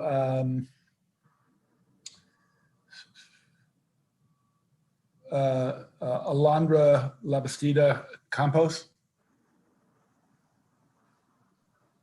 Good afternoon, Chair Pinsky, Vice Chair Kagan, and senators of the committee. My name is Alondra Labastida Campos. I am a senior at La Plata High School in Charles County and a student leader of Stella's Girls Incorporated, representing over 75 female leaders across Maryland. And I'm here today to shed light on why this bill is essential for our youth. I want you to close your eyes and imagine for just a moment that you are a student in a public high school in Maryland, and you're in need of a menstrual hygiene product. And I want you to imagine the anxiety and fear you would feel if you did not act in a timely manner. You could bleed through your clothes. While a student may never have to encounter this fear, this is a very real and a very common nightmare for our students who do not have that same luxury from their home life. I won't put you through any more imagining because we stand here today with the power to change that. I understand that this bill will have fiscal impact, but evening the playing field and addressing this huge inequity in our schools would be worth every dime. I was blessed to have the opportunity to distribute menstrual hygiene products to our community. Senate Bill 427 has the potential to stop the enormous need I witnessed when I volunteered. The moment our students walk through the door of the school building, they will feel safe in knowing that the school restrooms have the products they need to stay focused in their learning.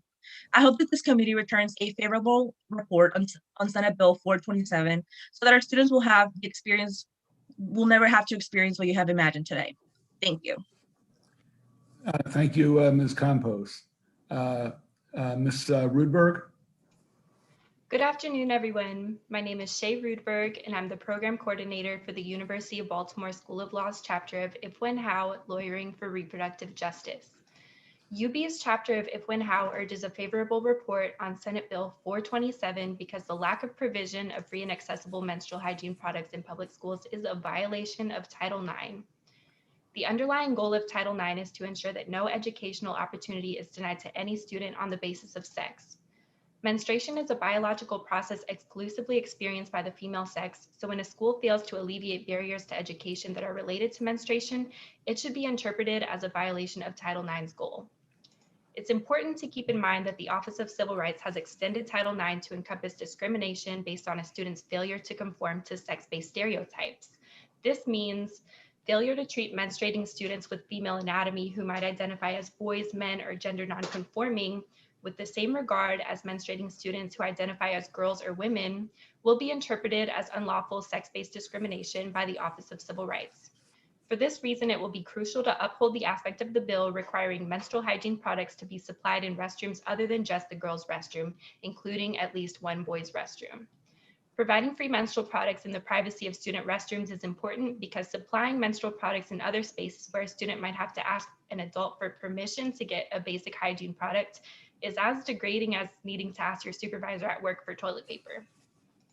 Title IX recognizes pregnancy as a sex-based occurrence and mandates schools to provide reasonable accommodations to pregnant students. The same rationale should be logically extended to menstruating students, considering that both pregnancy and menstruation occur from the same female biological process, and both statistically result in female students missing a significant amount of class time. Menstrual equity is a pervasive education equity issue, and it has recently been recognized as such in an article titled Title IX and Menstruation, which was published in the Harvard Journal of Law and Gender last year. Senate Bill 427 is a reasonable remedy to this massive issue and would honor Title IX's goal. UB's chapter of If, When, How urges a favorable report on this bill for these reasons. Thank you. Thank you, Ms. Rudberg. Is Rhea Seth with us? I don't see her on the screen. Rhea Seth? Okay, are there questions for any of the panelists, for the advocates? And again, yes, we'll start with Senator Ellis, followed by Senator Gallion. Yeah, thank you, Mr. Chairman. Thank you, Senator Efford, for bringing this very important bill to us again. I just want to say it's good to see a student member from La Plata. I represent District 28, Charles County, so thank you for being active and leading this effort. I missed your name and I apologize. I'll find that later. My question is, are there any school systems in Maryland currently providing menstrual hygiene products to its students? So I actually co-wrote a resolution for the Montgomery County Board of Education that got passed in December that commits our school system to providing free menstrual hygiene products within the next 5 years. So it was just passed and they're currently figuring out the exact details of that. I believe, don't quote me on this, but Prince George's County has also started something similar as well. So thank you for that answer. So what's that 5-year period? That's when it will be implemented or it will expire? I'm not sure. That 5 years. So every single secondary school in Montgomery County would have those products installed in every single bathroom by the end of the 5 years. So it's going to be piloted at specifically schools that are located in low-income neighborhoods and then slowly expanded across the entire county. Thank you. You're welcome. Thank you. Thank you. Senator Gallion. Thank you, Mr. Chairman. I think the first question was pretty well answered. The question was asked by my colleague, but my question was, can't schools do this already without needing statewide legislation? So I'm assuming they could. Okay. Senator, they could. Yes, this would be a statement, a value statement. As a state, I mentioned a number of other states have already taken, much larger states have taken this step forward. And Mr. Chair, I need to correct the record. I misspoke earlier. It did not pass unanimously in the House. It passed 100 to 31, and I just apologize for that misstatement, but I want to correct the record. Thanks. And the other question, we had being relatively new to the legislature, I know we recently had a bill. It wasn't pertaining specifically to schools, but it was about changing stations or having diapers available, something of that sort. So now if we move on to this in the schools, my question is, at what point do we, that personal responsibility where people have to do things kind of, through their own means? I mean, how far do we go with this? Would you also look maybe to the future of where schools would have to also provide other things such as, toothbrushes, shampoo, deodorant, razor blades? I mean, how far do we take this to what the schools are going to be required to provide? Well, to answer the first part of your question, that bill, and I believe it received bipartisan support, was to say that in any new construction that the men's rooms would also have changing tables, and that's about equity and parenting that I think we all value. To understand your point, I think we're talking about children. And we're talking about our most vulnerable. So I think this is a statement, and again, this is just like me doing a shower, but once a month. This is also a necessity for our children here. So I think it's a value question. Well, other hygiene products are necessities too. So my question is kind of, where do you draw the line and what should be provided by the schools? Right. I don't think you need a shower in the middle of the day like a young woman might experience the onset of her period in the middle of the day and need this emergency.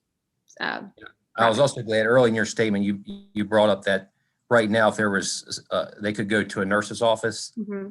So I'm glad to hear that in case of emergency, they they do have that right now, or they could go. So, okay.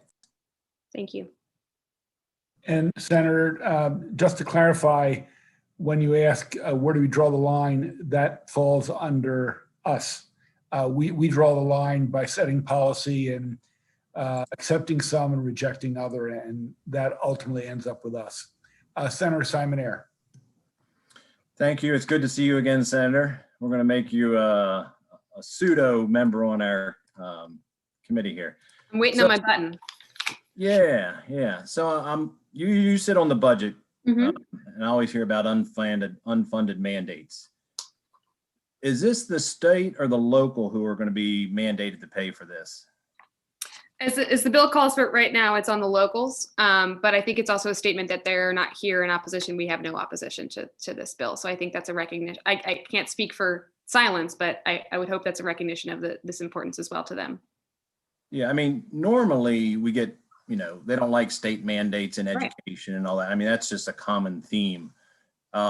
And I'm wondering if it's a state mandate, why we would not consider paying for it instead of putting it on different counties who may or may not have the funding for it. I think the funding should come from the state if the state is the one imposing it. Would you be willing to change it to that way? If that is the purview, if that's the decision of this committee, that this should be a shared responsibility between the state and the locals, I would welcome the opportunity to work with you on that. Okay, and then the last question, I think it was said that there's a requirement for all middle schools and high schools to have these dispensers in the men's bathroom as well, correct? I apologize, let me pull up the bill.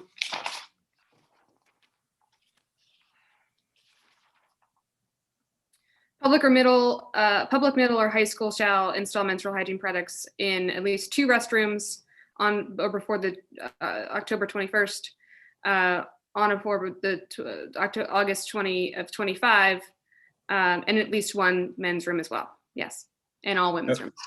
Okay, so in every middle school and high school, how many is that in the state? I know we're looking at the cost. How much extra is it to put these into the men's bathrooms? I don't believe the fiscal note drilled down between men's and women's, unless I didn't see that when I read through. Do you know how many middle schools and high schools this is impacting in the state? Yes.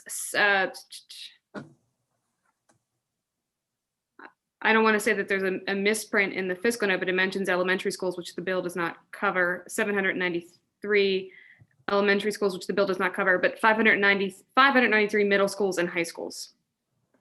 That's okay. So that's quite an expense on that side. I think it does mention elementary schools. If you look at the last line, a public elementary school shall install dispensers at least in the room before. So these are going in elementary schools as well then? Yes. And do they have a requirement for men's bathrooms in the elementary? The structure of the bill would suggest not. And why the disparity there? I will have to ask the sponsor, the House sponsor who drafted this and has carried it for the last 3 years, why that, but I'm happy to get back to you with that. Yeah, I would think, not that I necessarily agree with that, but I would think if this bill is coming in here for parity, and we're separating that a middle school and high school have to have it in the men's bathroom, but we need it in the elementary school, but you're not going to put it in the men's bathroom in elementary. I think that would not be fair according from the testimony. So if you could get back to me on those questions, I'd appreciate it. Thank you. Thank you, Senator. Further questions, Senator Fry Hester. Thank you, Mr. Chair. I just wanted to circle back to what the good senator said originally about how at all the food pantries and, pop-up food pantries that, I was at this summer, I also experienced the same thing. There was great demand by people who needed food, and the feminine supply products went first.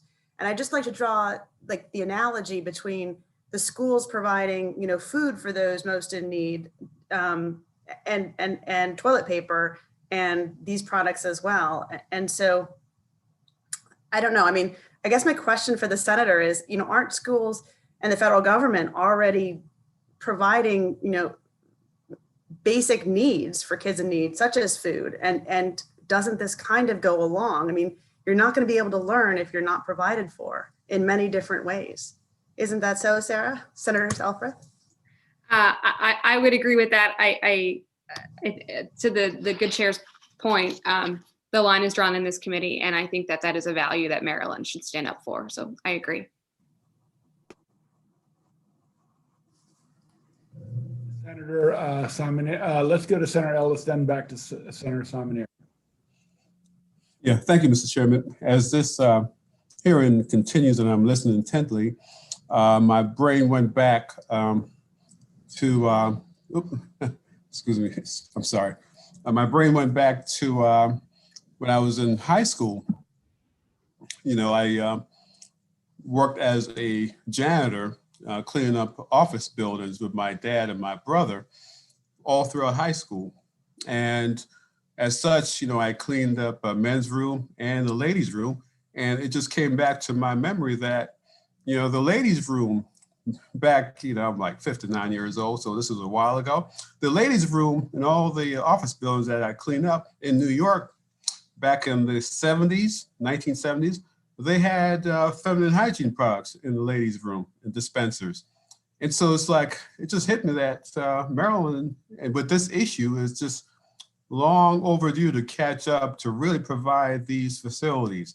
And so I just want to mention that and offer my full support for this legislation. Not a question, just a statement. Thank you, Mr. Chairman. Isn't that so? Senator Simon Ayer. Yeah, thank you. I just wanted to follow up. I know I talked about the cost and the parity and so forth. I am sympathetic. I have 5 daughters. I wanted to mention that. I mean, I understand that. But one other just little question I had, you know, the old thing, kids will be kids, boys will be boys. And having a dispenser in a boys' bathroom, whether it's elementary or middle school or high school, I could see quite a bunch of mischief going on and taking the products and so forth. Has this been done in other places, other schools, and do they have any kind of how that's being handled with boys being boys?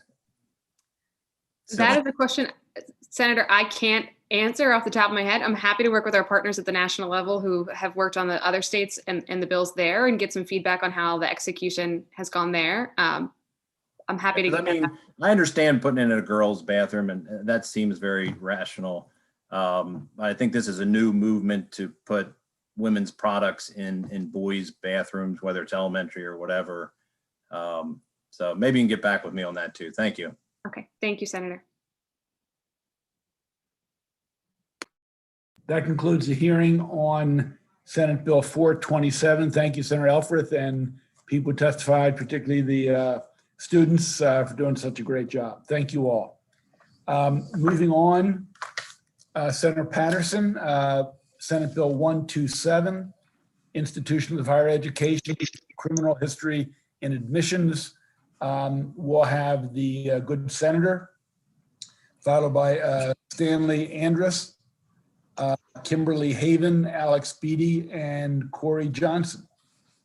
And there is no one signed up to testify in opposition, although there are a couple with amendments. Senator Patterson, you're up. Thank you, Mr. Chair, Madam Vice Chair, committee members. Like that of Senator Erfurt, I will be very brief. Also, one, because I have an excellent panel that's going to come up, and two, because this bill was before this committee last session, but was preempted by COVID-19. The only difference from last year to this year as it relates to this bill is that there's an added amendment that indicates institution can still consider criminal backgrounds when it comes to a placement on campus when and wherever it might be appropriate, but not an open season automatic process. Regarding admissions, this bill will prevent institutions of higher education from using any admission policies from asking the question about the criminal history of an applicant in the initial application process. after an offer of admission has been made, a college or university may make an inquiry into one's criminal background to be used for the purpose of residency, counseling, and rehab services. This bill comes with no financial impact. There is no cost to institute this legislation. And with that, Mr. Chair, I would ask that my panel be given the opportunity to pick it up from here. And the panel will be headed by Dr. Stanley Andrews. Thank you, Senator. Dr. Andrews. So good afternoon, everyone. I believe Alex Beatty will be going first, and I'll be going after him. So Okay. Alex, if you're prepared. That's fine. Mr. Beatty. Thank you, Chair Pinsky, Vice Chair Kagan, members of the committee for allowing. Yeah, we're not getting strong volume. Try that again. Sorry about that. Thank you, Chair Pinsky, Vice Chair Kagan, and members of the committee for allowing me to speak to this bill. My name is Alex Beatty. I'm from prison cells to PhDs, and we work with folks who are incarcerated to expand access to higher education programs. We absolutely support this bill with the submitted amendments that would close the loophole that currently exists, which allows a college or university to ask about an applicant's criminal history only if they use a third-party application. So right now, colleges, they cannot ask this question unless they're using a very specific third-party application. They can't ask it on their own applications for their institutions. We know that these questions, these criminal history questions consistently deter prospective students from submitting an application. We have online application data, right, that shows that more than 60% of college applicants who check the box for criminal history do not go on to complete their application. So removing these questions will encourage more individuals to fully pursue the initial application process, allowing an institution the opportunity to see any past mistakes in the broader context of an applicant's lived experience. Removal of these questions represents a simple, popular, and historically bipartisan solution that can begin to chip away at the cycle of mass incarceration. Higher education represents the best opportunity for returning citizens to find gainful and meaningful employment, and most importantly, to prevent future interactions with the criminal justice system. Right now, the 5-year recidivism rate for folks who are incarcerated is 77%. So folks, after they leave from behind the fence, they're, after 5 years, about 3/4 of folks are back behind the fence. That declines to less than 6% for folks who earn a bachelor's degree, so 71% decrease. Education has a well-documented ability to reduce recidivism, and removing these questions will make our state safer and more prosperous. Thank you, and I'll turn it over to my colleagues. Back to you, Mr. Andrews. I believe Kimberly Haven was going to jump in. I was going to be the third person. Okay. You want to be the right. Cleanup man. He's our cleanup. Cleanup. Yes, exactly right. Okay, Ms. Johnson. I'm sorry, Ms. Haven. Thank you so much, Chairman Pinsky, Madam Vice Chair. My name is Kimberly Haven, and I am the Director of Policy Advocacy and Outreach for P2P, which you heard from my colleague Alex. I'm also formerly incarcerated, and during my incarceration, I had the opportunity to take college classes, and turns out I was a good student. Who would have thought? But anyway, when I came home, I wanted to continue my education, and so when I started applying for colleges and I had to check that box, I knew what that meant. It meant that thank you, but no thank you. You are not welcome. And so in essence, my higher education literally stopped at the prison gates. My story is not unique, and it plays out every day across the country. But we can change this for prospective students who have had some sort of criminal legal justice system involvement. This closes a loophole. This really does open up the landscape for people to continue their education, to pursue college degrees, and that will put them on the path to economic self-sufficiency, impact the recidivism rates that we currently experience in the state, and start chipping away at the issue of mass incarceration. Truthfully, I personally do not believe that this question should ever be asked at any point, because it just serves as a reminder to people like me that we are second-class citizens and that we're not welcome and that we're dismissed. But this perpetual punishment and having to check that box is in stark contrast to our belief in redemption and rehabilitation. I would also offer that someone's past behavior is not an accurate predictor of future behavior. Someone's past does not define the kind of student that someone would be. I met some of the most brilliant, brightest individuals behind the fence, myself included, individuals who, had they been given a chance to continue their education and not check that box, would have achieved amazing successes. But we will never know, because like me, their education stopped at the prison gates. I asked this committee's favorable report on SB 127, and I turn it over to Dr. Stanley Andrisi. We do have one more speaker. Do you want to be clean up for that three, or do you want to wait till after Ms. Johnson? Getting the batting order, I want to have a clear understanding. That I can go next if that would be okay. Absolutely, please. So thank you all for the opportunity to speak to you, committee members and guests. My name is Stanley Andrese. I am a formerly incarcerated individual with 3 felony convictions who was sentenced to 10 years in prison as a prior and persistent career criminal.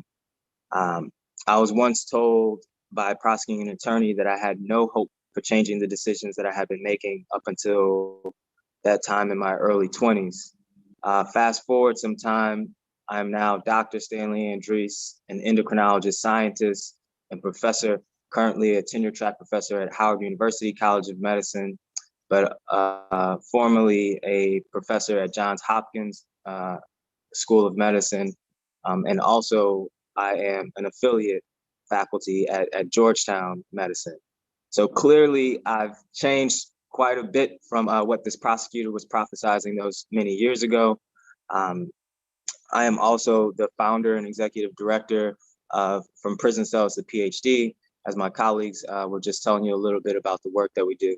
So my interest in this stems from my story. So growing up in Ferguson, Missouri, I started making poor decisions at a very young age. I started selling drugs at a very young age. I was arrested and moved into the juvenile system at just 14 years of age. I continued to make poor decisions up until that time. I was sitting in a courtroom facing 20 years to life in my early 20s. And I had this prosecutor painting this Picasso picture of me being this dangerous threat to society that needed to be thrown away for life. I was fortunate enough upon moving on through my incarceration experience to have a mentor step into my life that really saw a different trajectory for me. He saw a path of me using my skills in a different way. I ended up applying to a number of, while still incarcerated, applying to a number of college programs, and this is in Missouri. And I was rejected from every single program that I applied to, except for the program that this mentor was on the admissions committee on. Had I not had this person vouching for me, because I had to check that box, I may not be sitting here in front of you today. Had I not had a support system behind me, pushing me to push forward when I encountered that box, I may not be sitting here today. Education has been a game changer for me. It is a game changer for the 100 plus people that my organization, Prisons and Professionals, works with each year. We have over 400 applications to our program and about 100 people completed. We have a 97% success rate of helping people move into school. Most of our scholars, the people that we work with who are currently and formerly incarcerated individuals, maintain a 3.85 GPA.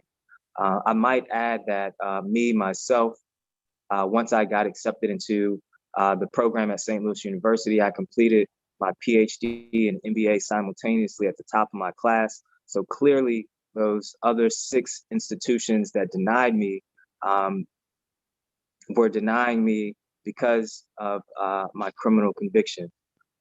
So I ask of you, that this particular bill, I testified and P2P was one of the leading organizations that pushed forward in this bill in 2017 and eventually getting it passed in 2018 after a veto override.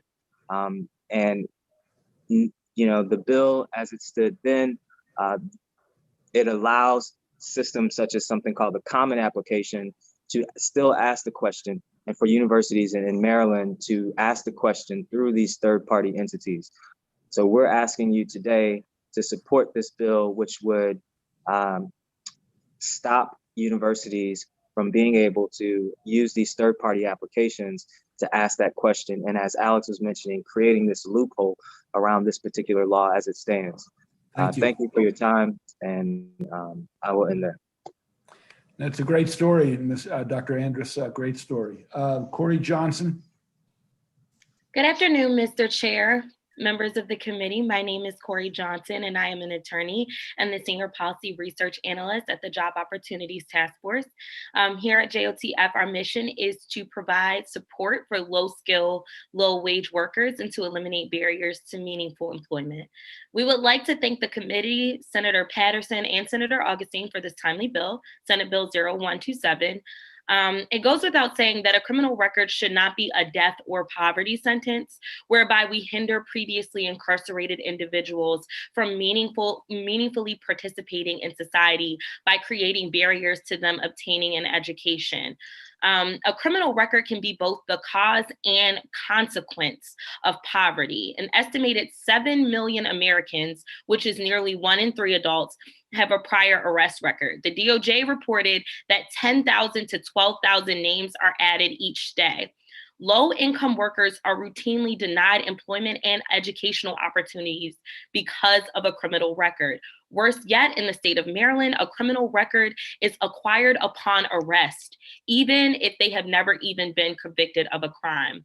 A denial of an individual to an institution of higher learning based on their criminal history bars them from employment opportunities.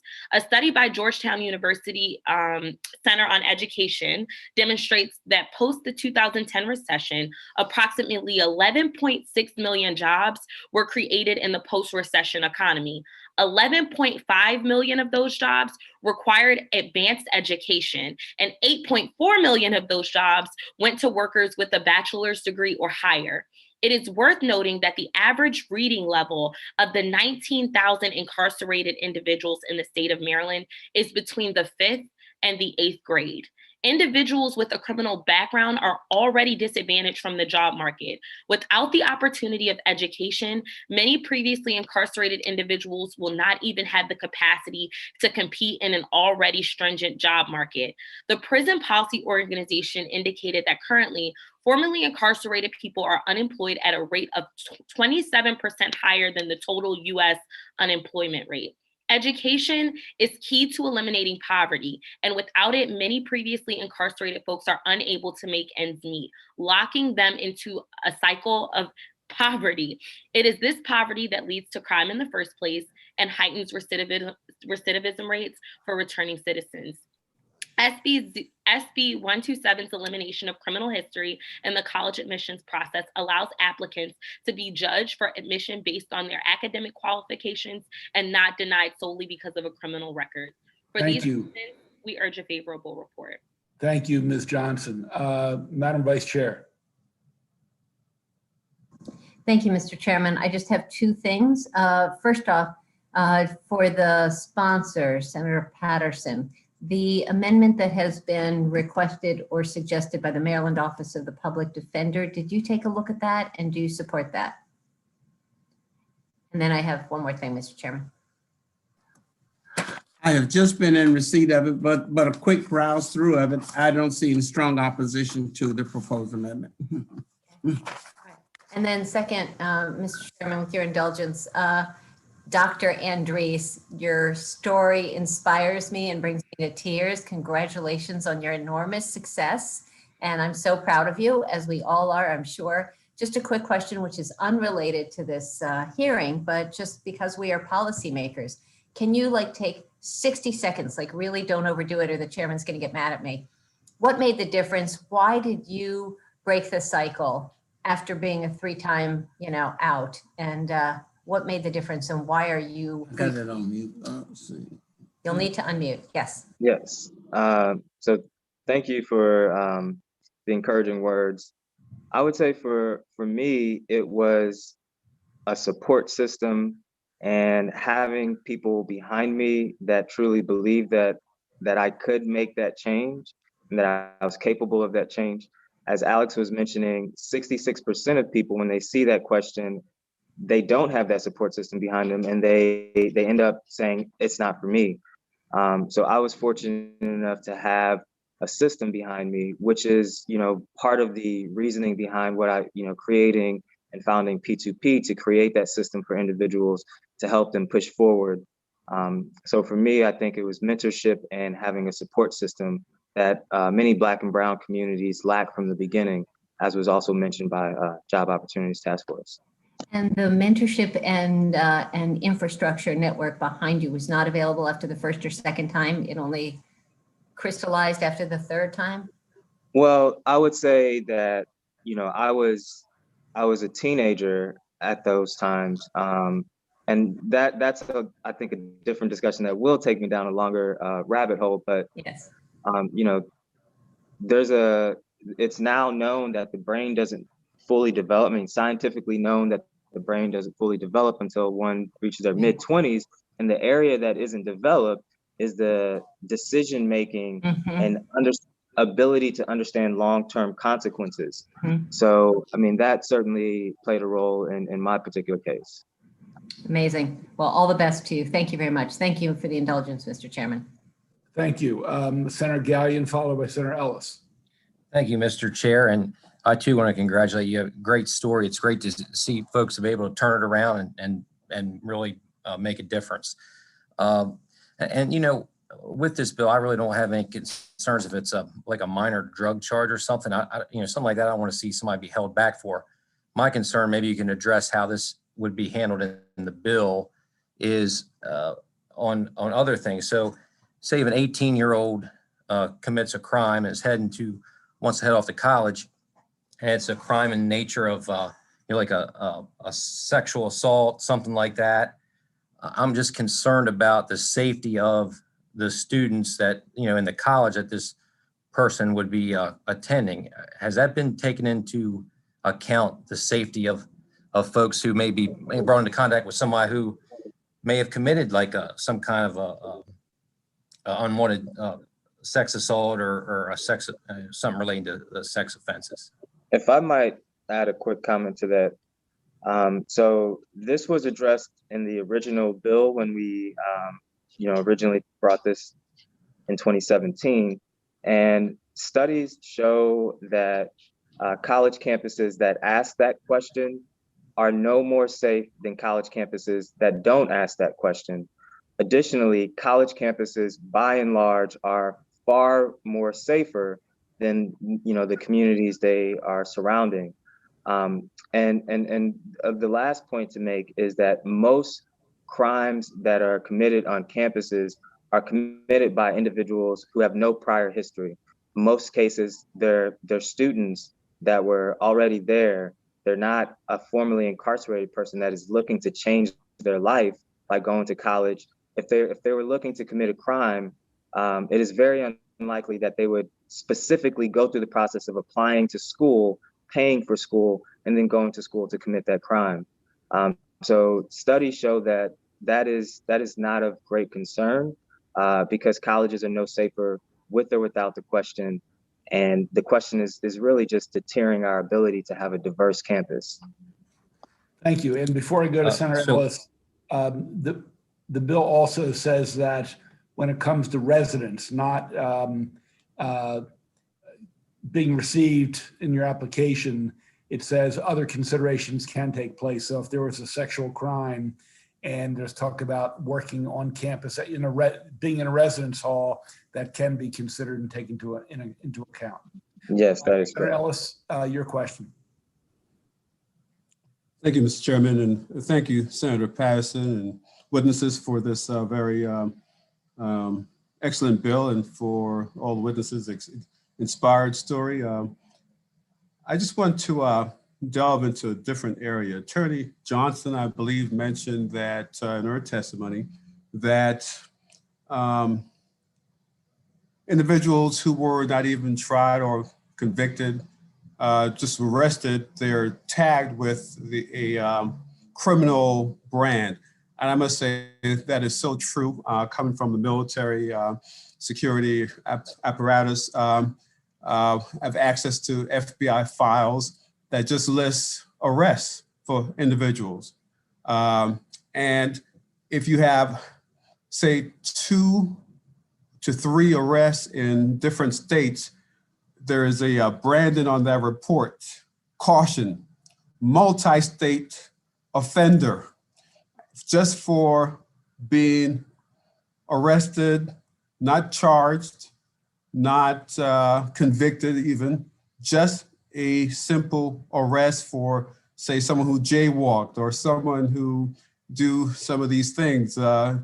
And with the over-policing of our schools, with the over-policing of our communities, you know, that's an issue that I know law enforcement know, that to destroy the lives of these Black individuals, a lot of them, and they do it. And I know someone mentioned they were from Ferguson. Was that you, doctor, from Ferguson? And that's the issue we had in Ferguson, over-policing. Okay, thank you. And that's a serious issue. And so we need to look at that. I just want to make that observation. But my specific question is to understand this bill. So this bill, I think someone, Senator Patterson mentioned, when you apply on the common application, that question is asked, but it's not asked if you apply directly to the school. Is that a fact? That is correct. Senator, we passed that bill, I think, a couple of years ago, that institutions in the state cannot ask that question. But we didn't have control over the third-party application. So I think that's why this bill is in front of us. So, okay, thank you, Mr. Chairman, for that. So like the common application was not impacted by that bill that's now law. So now we have that before us to impact common application and other portals like that. Yes. I see head shaking. The answer is yes. And if I might add, briefly, very briefly, P2P, our organization has worked with, we're working with about 12 states across the nation, and this law has passed in 5 states. We successfully helped. We were one of the first states in Maryland. And the other states that have passed, we are the only state that still has allows the ability to use this third party. The other states that passed the law do not, they ban the ability to use these third party apps. Thank you.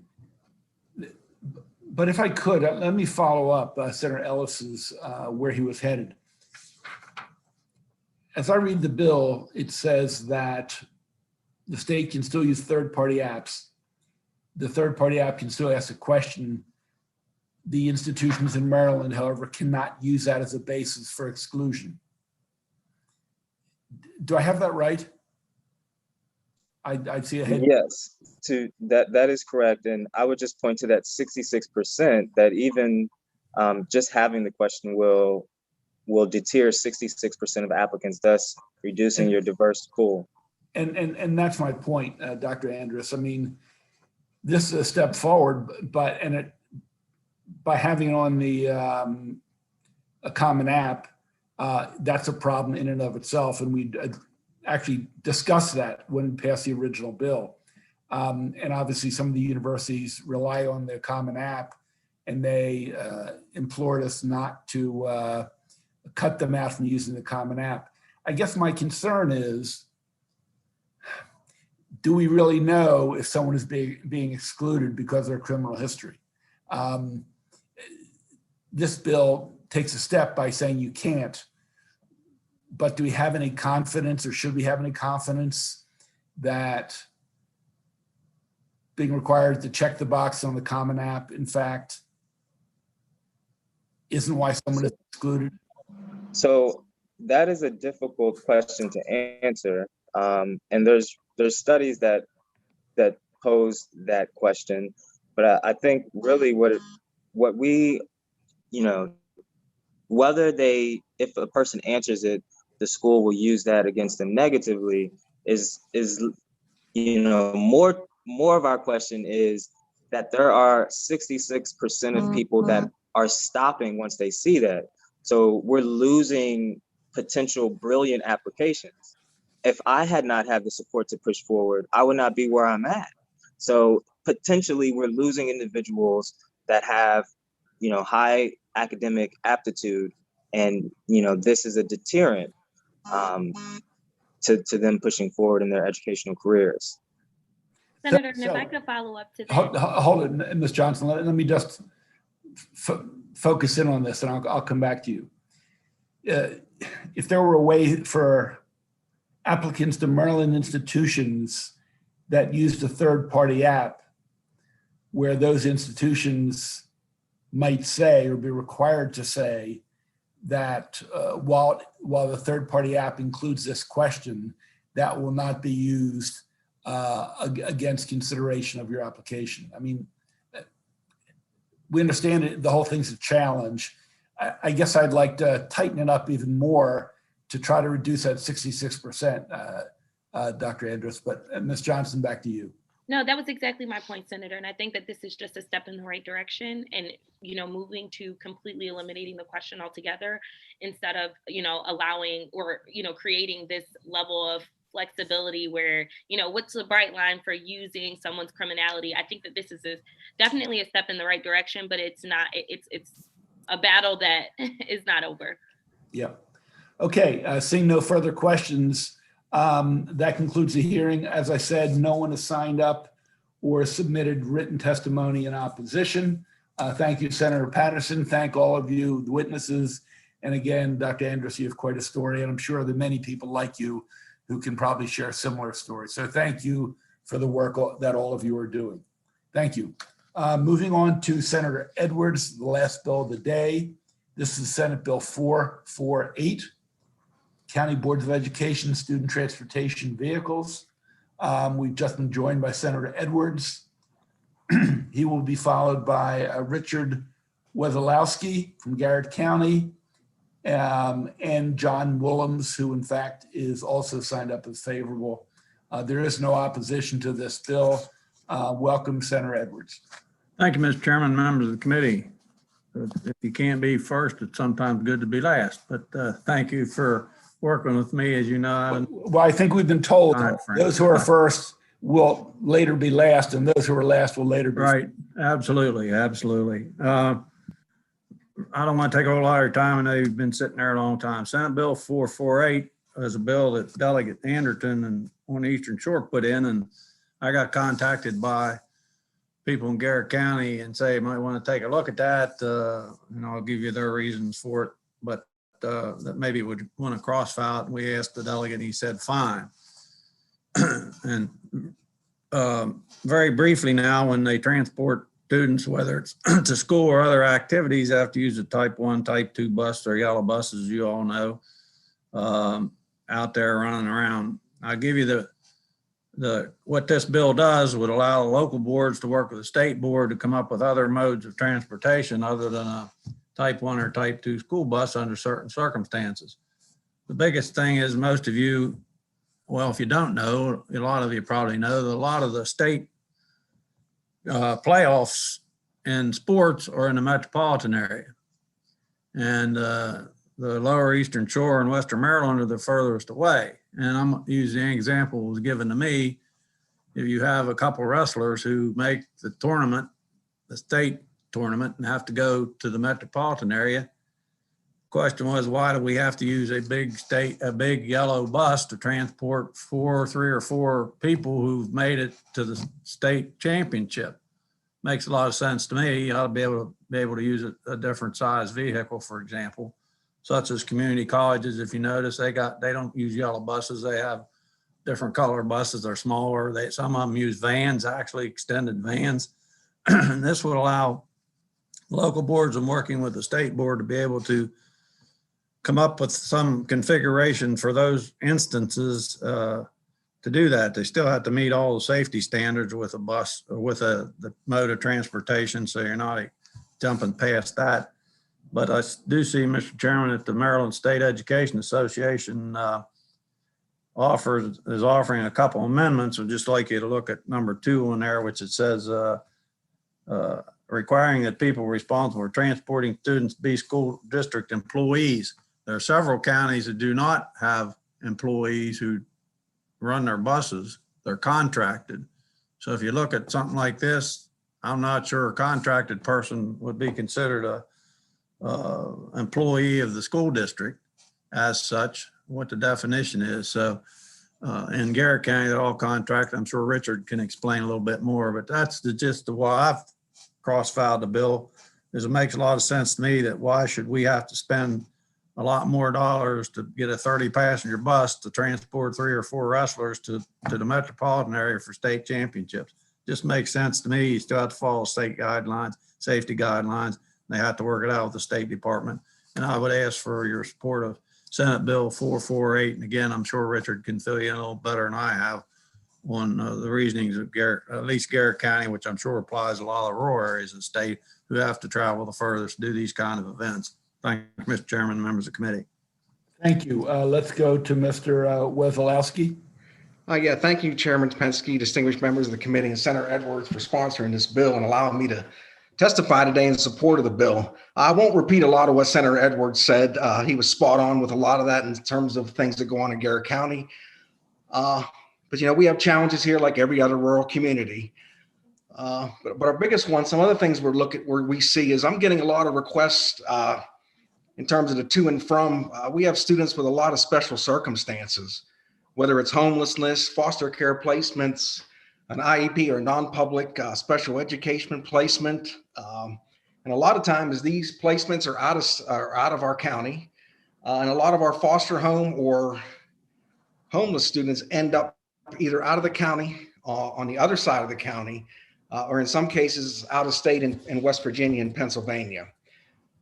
So the use of these type of vehicles to kind of provide this makes a lot of sense to us and just puts another tool in our toolbox in terms of transporting students.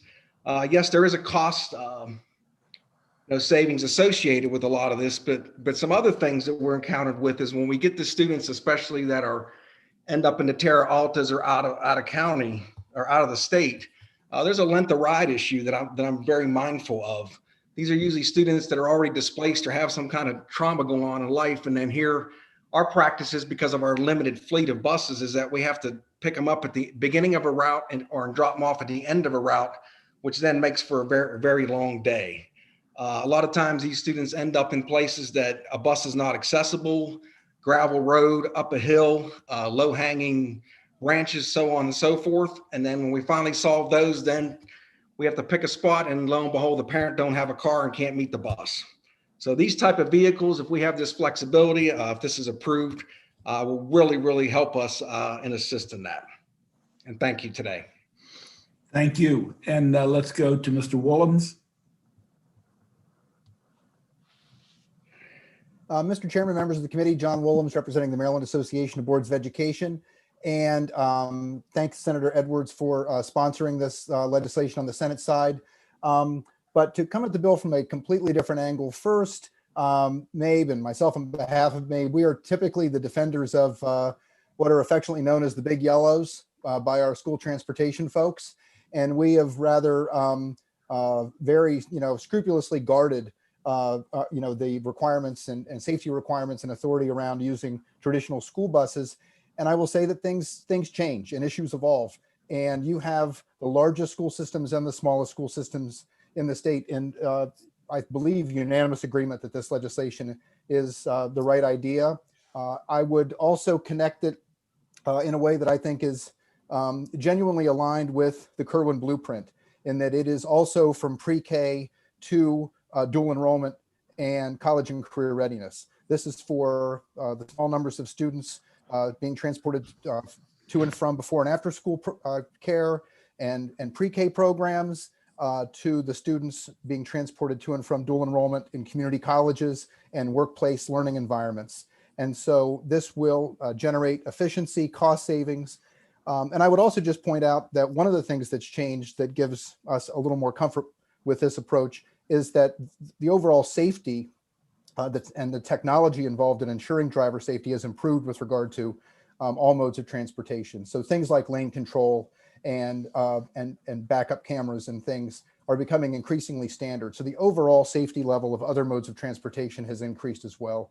And so we are very comfortable with this legislation as not only cost savings and efficiency in terms of delivery of service, but intentionally, I think, aligned with where we're going in terms of meeting the needs of students and families with regard to student transport. So urge a favorable report on this bill. Thank you. Thank you, Mr. Willems. Questions for the proponents? I have Senator Ellis and Senator Carrozza. Thank you, Mr. Chairman. Senator Edwards, thank you for this bill. I represent Charles County, which has very large landmass and a lot of rural areas, and we have a lot of those similar issues. So several points you made piqued my interest. You made a point about the school bus drivers becoming employees and amendment. Could you expand on that, please? Yeah, and if I think there's a chart in the information that was turned in, there's several counties that do not have what you call Board of Ed employees driving school buses. They're contracted out. So they're contractors, they buy the buses. The local school board signed contracts with those people, so they're considered contractual bus operators or contractual people. They're not considered employees of the Board of Education as we would consider an employee of a business or something like that. That's what I was talking about there.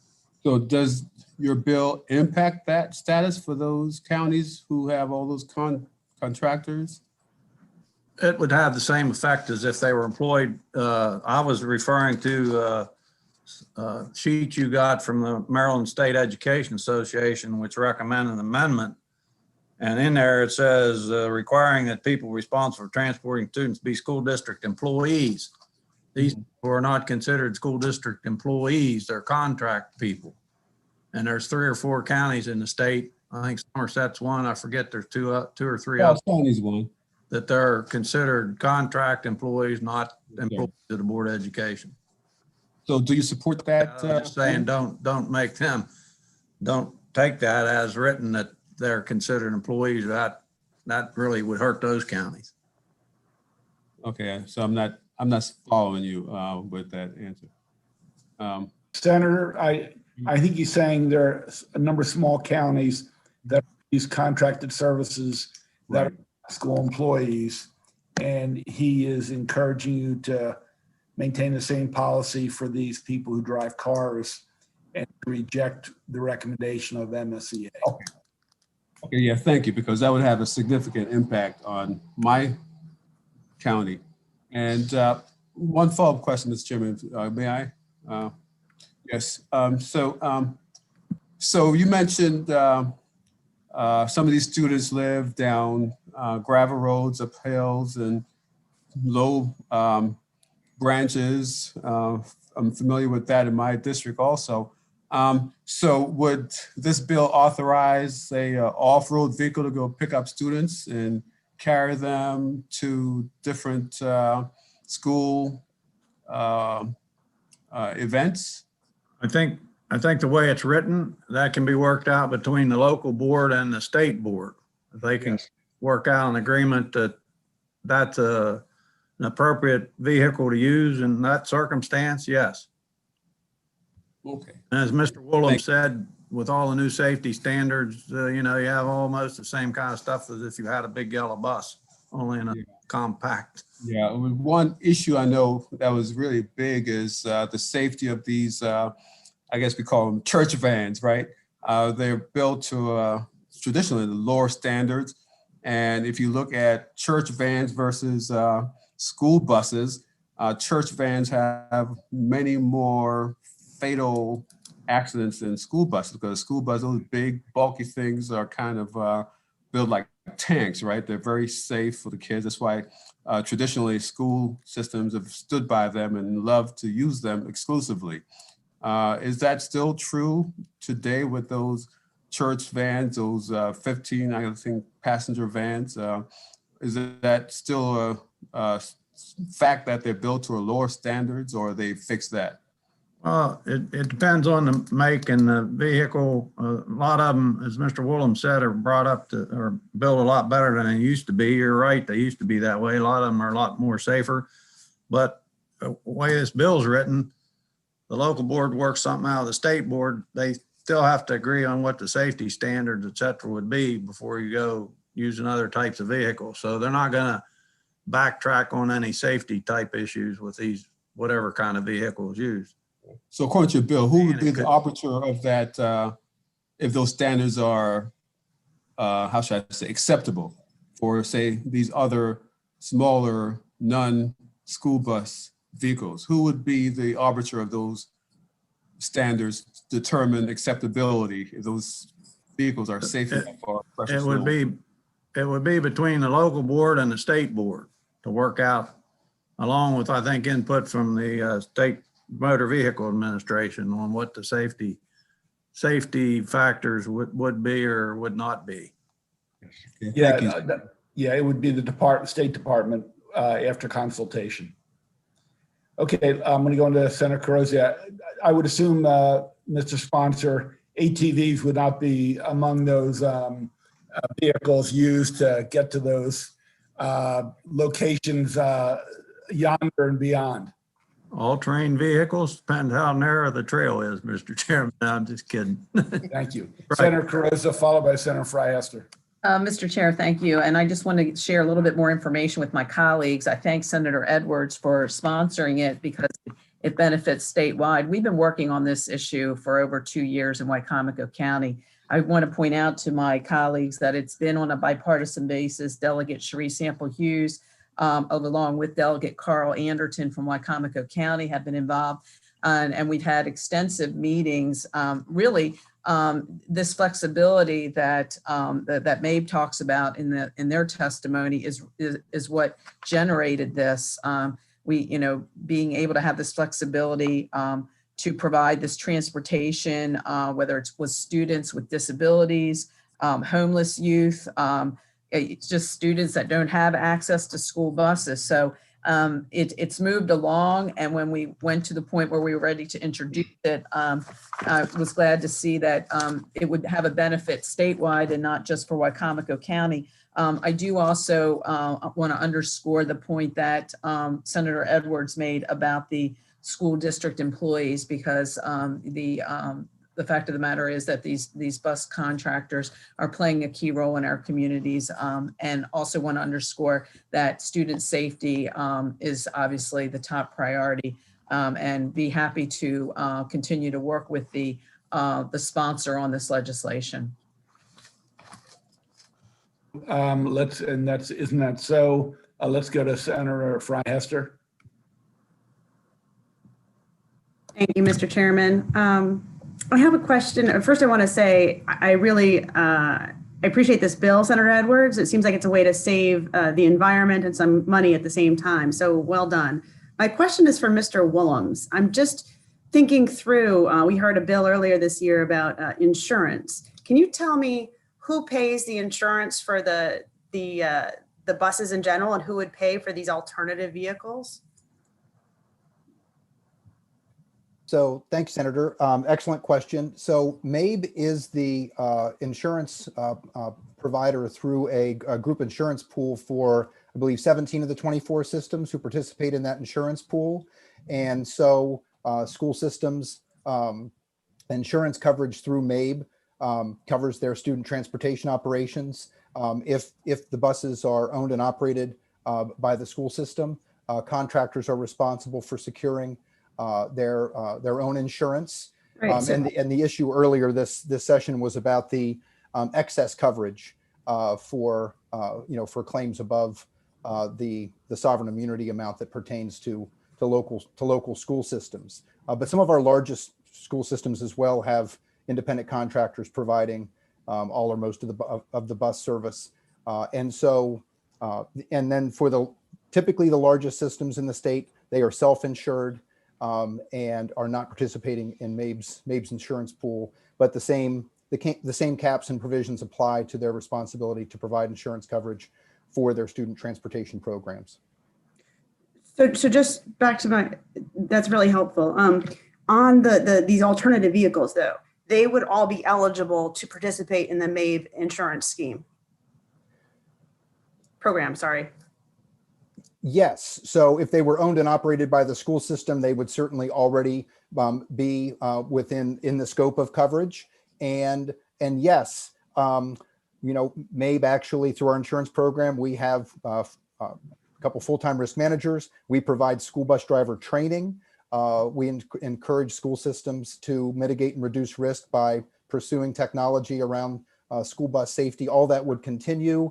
And then in terms of the regulations to be developed, I know that MABE and our risk managers from around the state and risk and insurance council would be at the table to ensure that those issues were considered as the regs were being developed in terms of opening it up, because those 15 passenger vans, yes, likened to tin cans, if they're in accidents and they're not reinforced, they are not safe to transport large numbers of kids. And I believe it's still prohibited under federal law to intentionally purchase such a vehicle for use in student transportation. And so those provisions, we would want to be sure we're not, weakened in that regard, that these are, safe modes of transportation that are being authorized. And yes, and so, and they would all be required to be insured, and that would apply to vehicles owned and operated by the school system, or contracted out, just like, taxi cabs are used sometimes for, special education student transport and other things today. We think this bill will actually improve that situation by codifying and firming up a program to allow these alternative modes of transportation.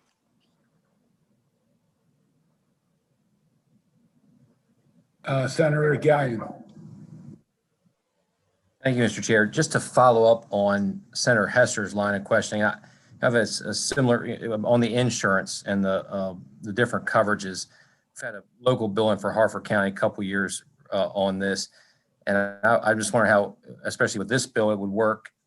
We have an issue where, the local contractors can't get the coverage that the public-owned buses can get. So how would that, like, there's different, like, it's almost like, if a contractor bus and a public-owned bus ran into each other, the kids on the public-owned bus would have less coverage than the ones on the contractor-owned bus. So how can we make sure that's going to be fair and equitable in this bill? Well, Senator, I would encourage not commingling those two issues. Many contractors, not the contractor at issue in your jurisdiction, but many contractors do secure that excess coverage, at their own expense. And so I think that bill arises from a dispute between a contractor and a school system, and maybe there's no position on that local bill. It would pertain to this bill, because say if you did a smaller size vehicle for transporting children from, one event to another, and say contractors were allowed to do one, that vehicle, and also the public could do it. So I think it is a comparable question. How can we make sure the playing field's equal for say a 8-person van instead of a regular school bus?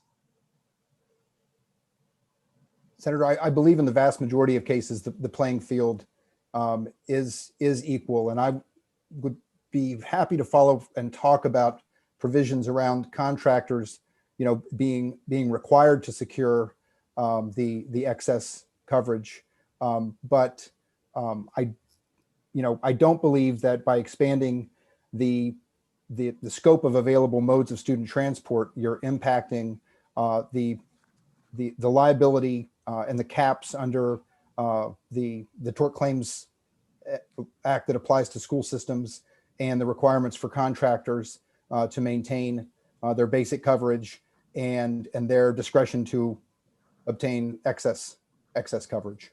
Mr. Chairman, I don't want to put Richard on the spot, but I think he could probably answer that question. You know, the contractors has to have whatever the rules and regulations are of the Board of Education for insurance, whether it's a contractor or whether it's owned by the board. And I don't know, Richard, if you can chime in. Senator, that's been a shifting issue, and we, as Senator Gallion mentioned, have legislation. On the broader bill, though, it's great to have, you know, be able to do a smaller vehicle like that instead of having a great big bus. So thank you for bringing this forward, Senator Edwards. Great bill. Yeah. Okay. Further questions? Seeing none. That concludes the hearing on Senator Edwards' bill and includes our hearings for the day. So thank all the witnesses who came before us today. Thank you very much. We are done early. We had a late night last night. I want to thank you for your hard work this week. So this afternoon, we'll give you a chance to catch up on your office. I will defer in a moment to Senator Kagan. She's got a point. You will be receiving a voting list. And as I said yesterday, that will be conditional on how the rest of the day plays out. So be prepared.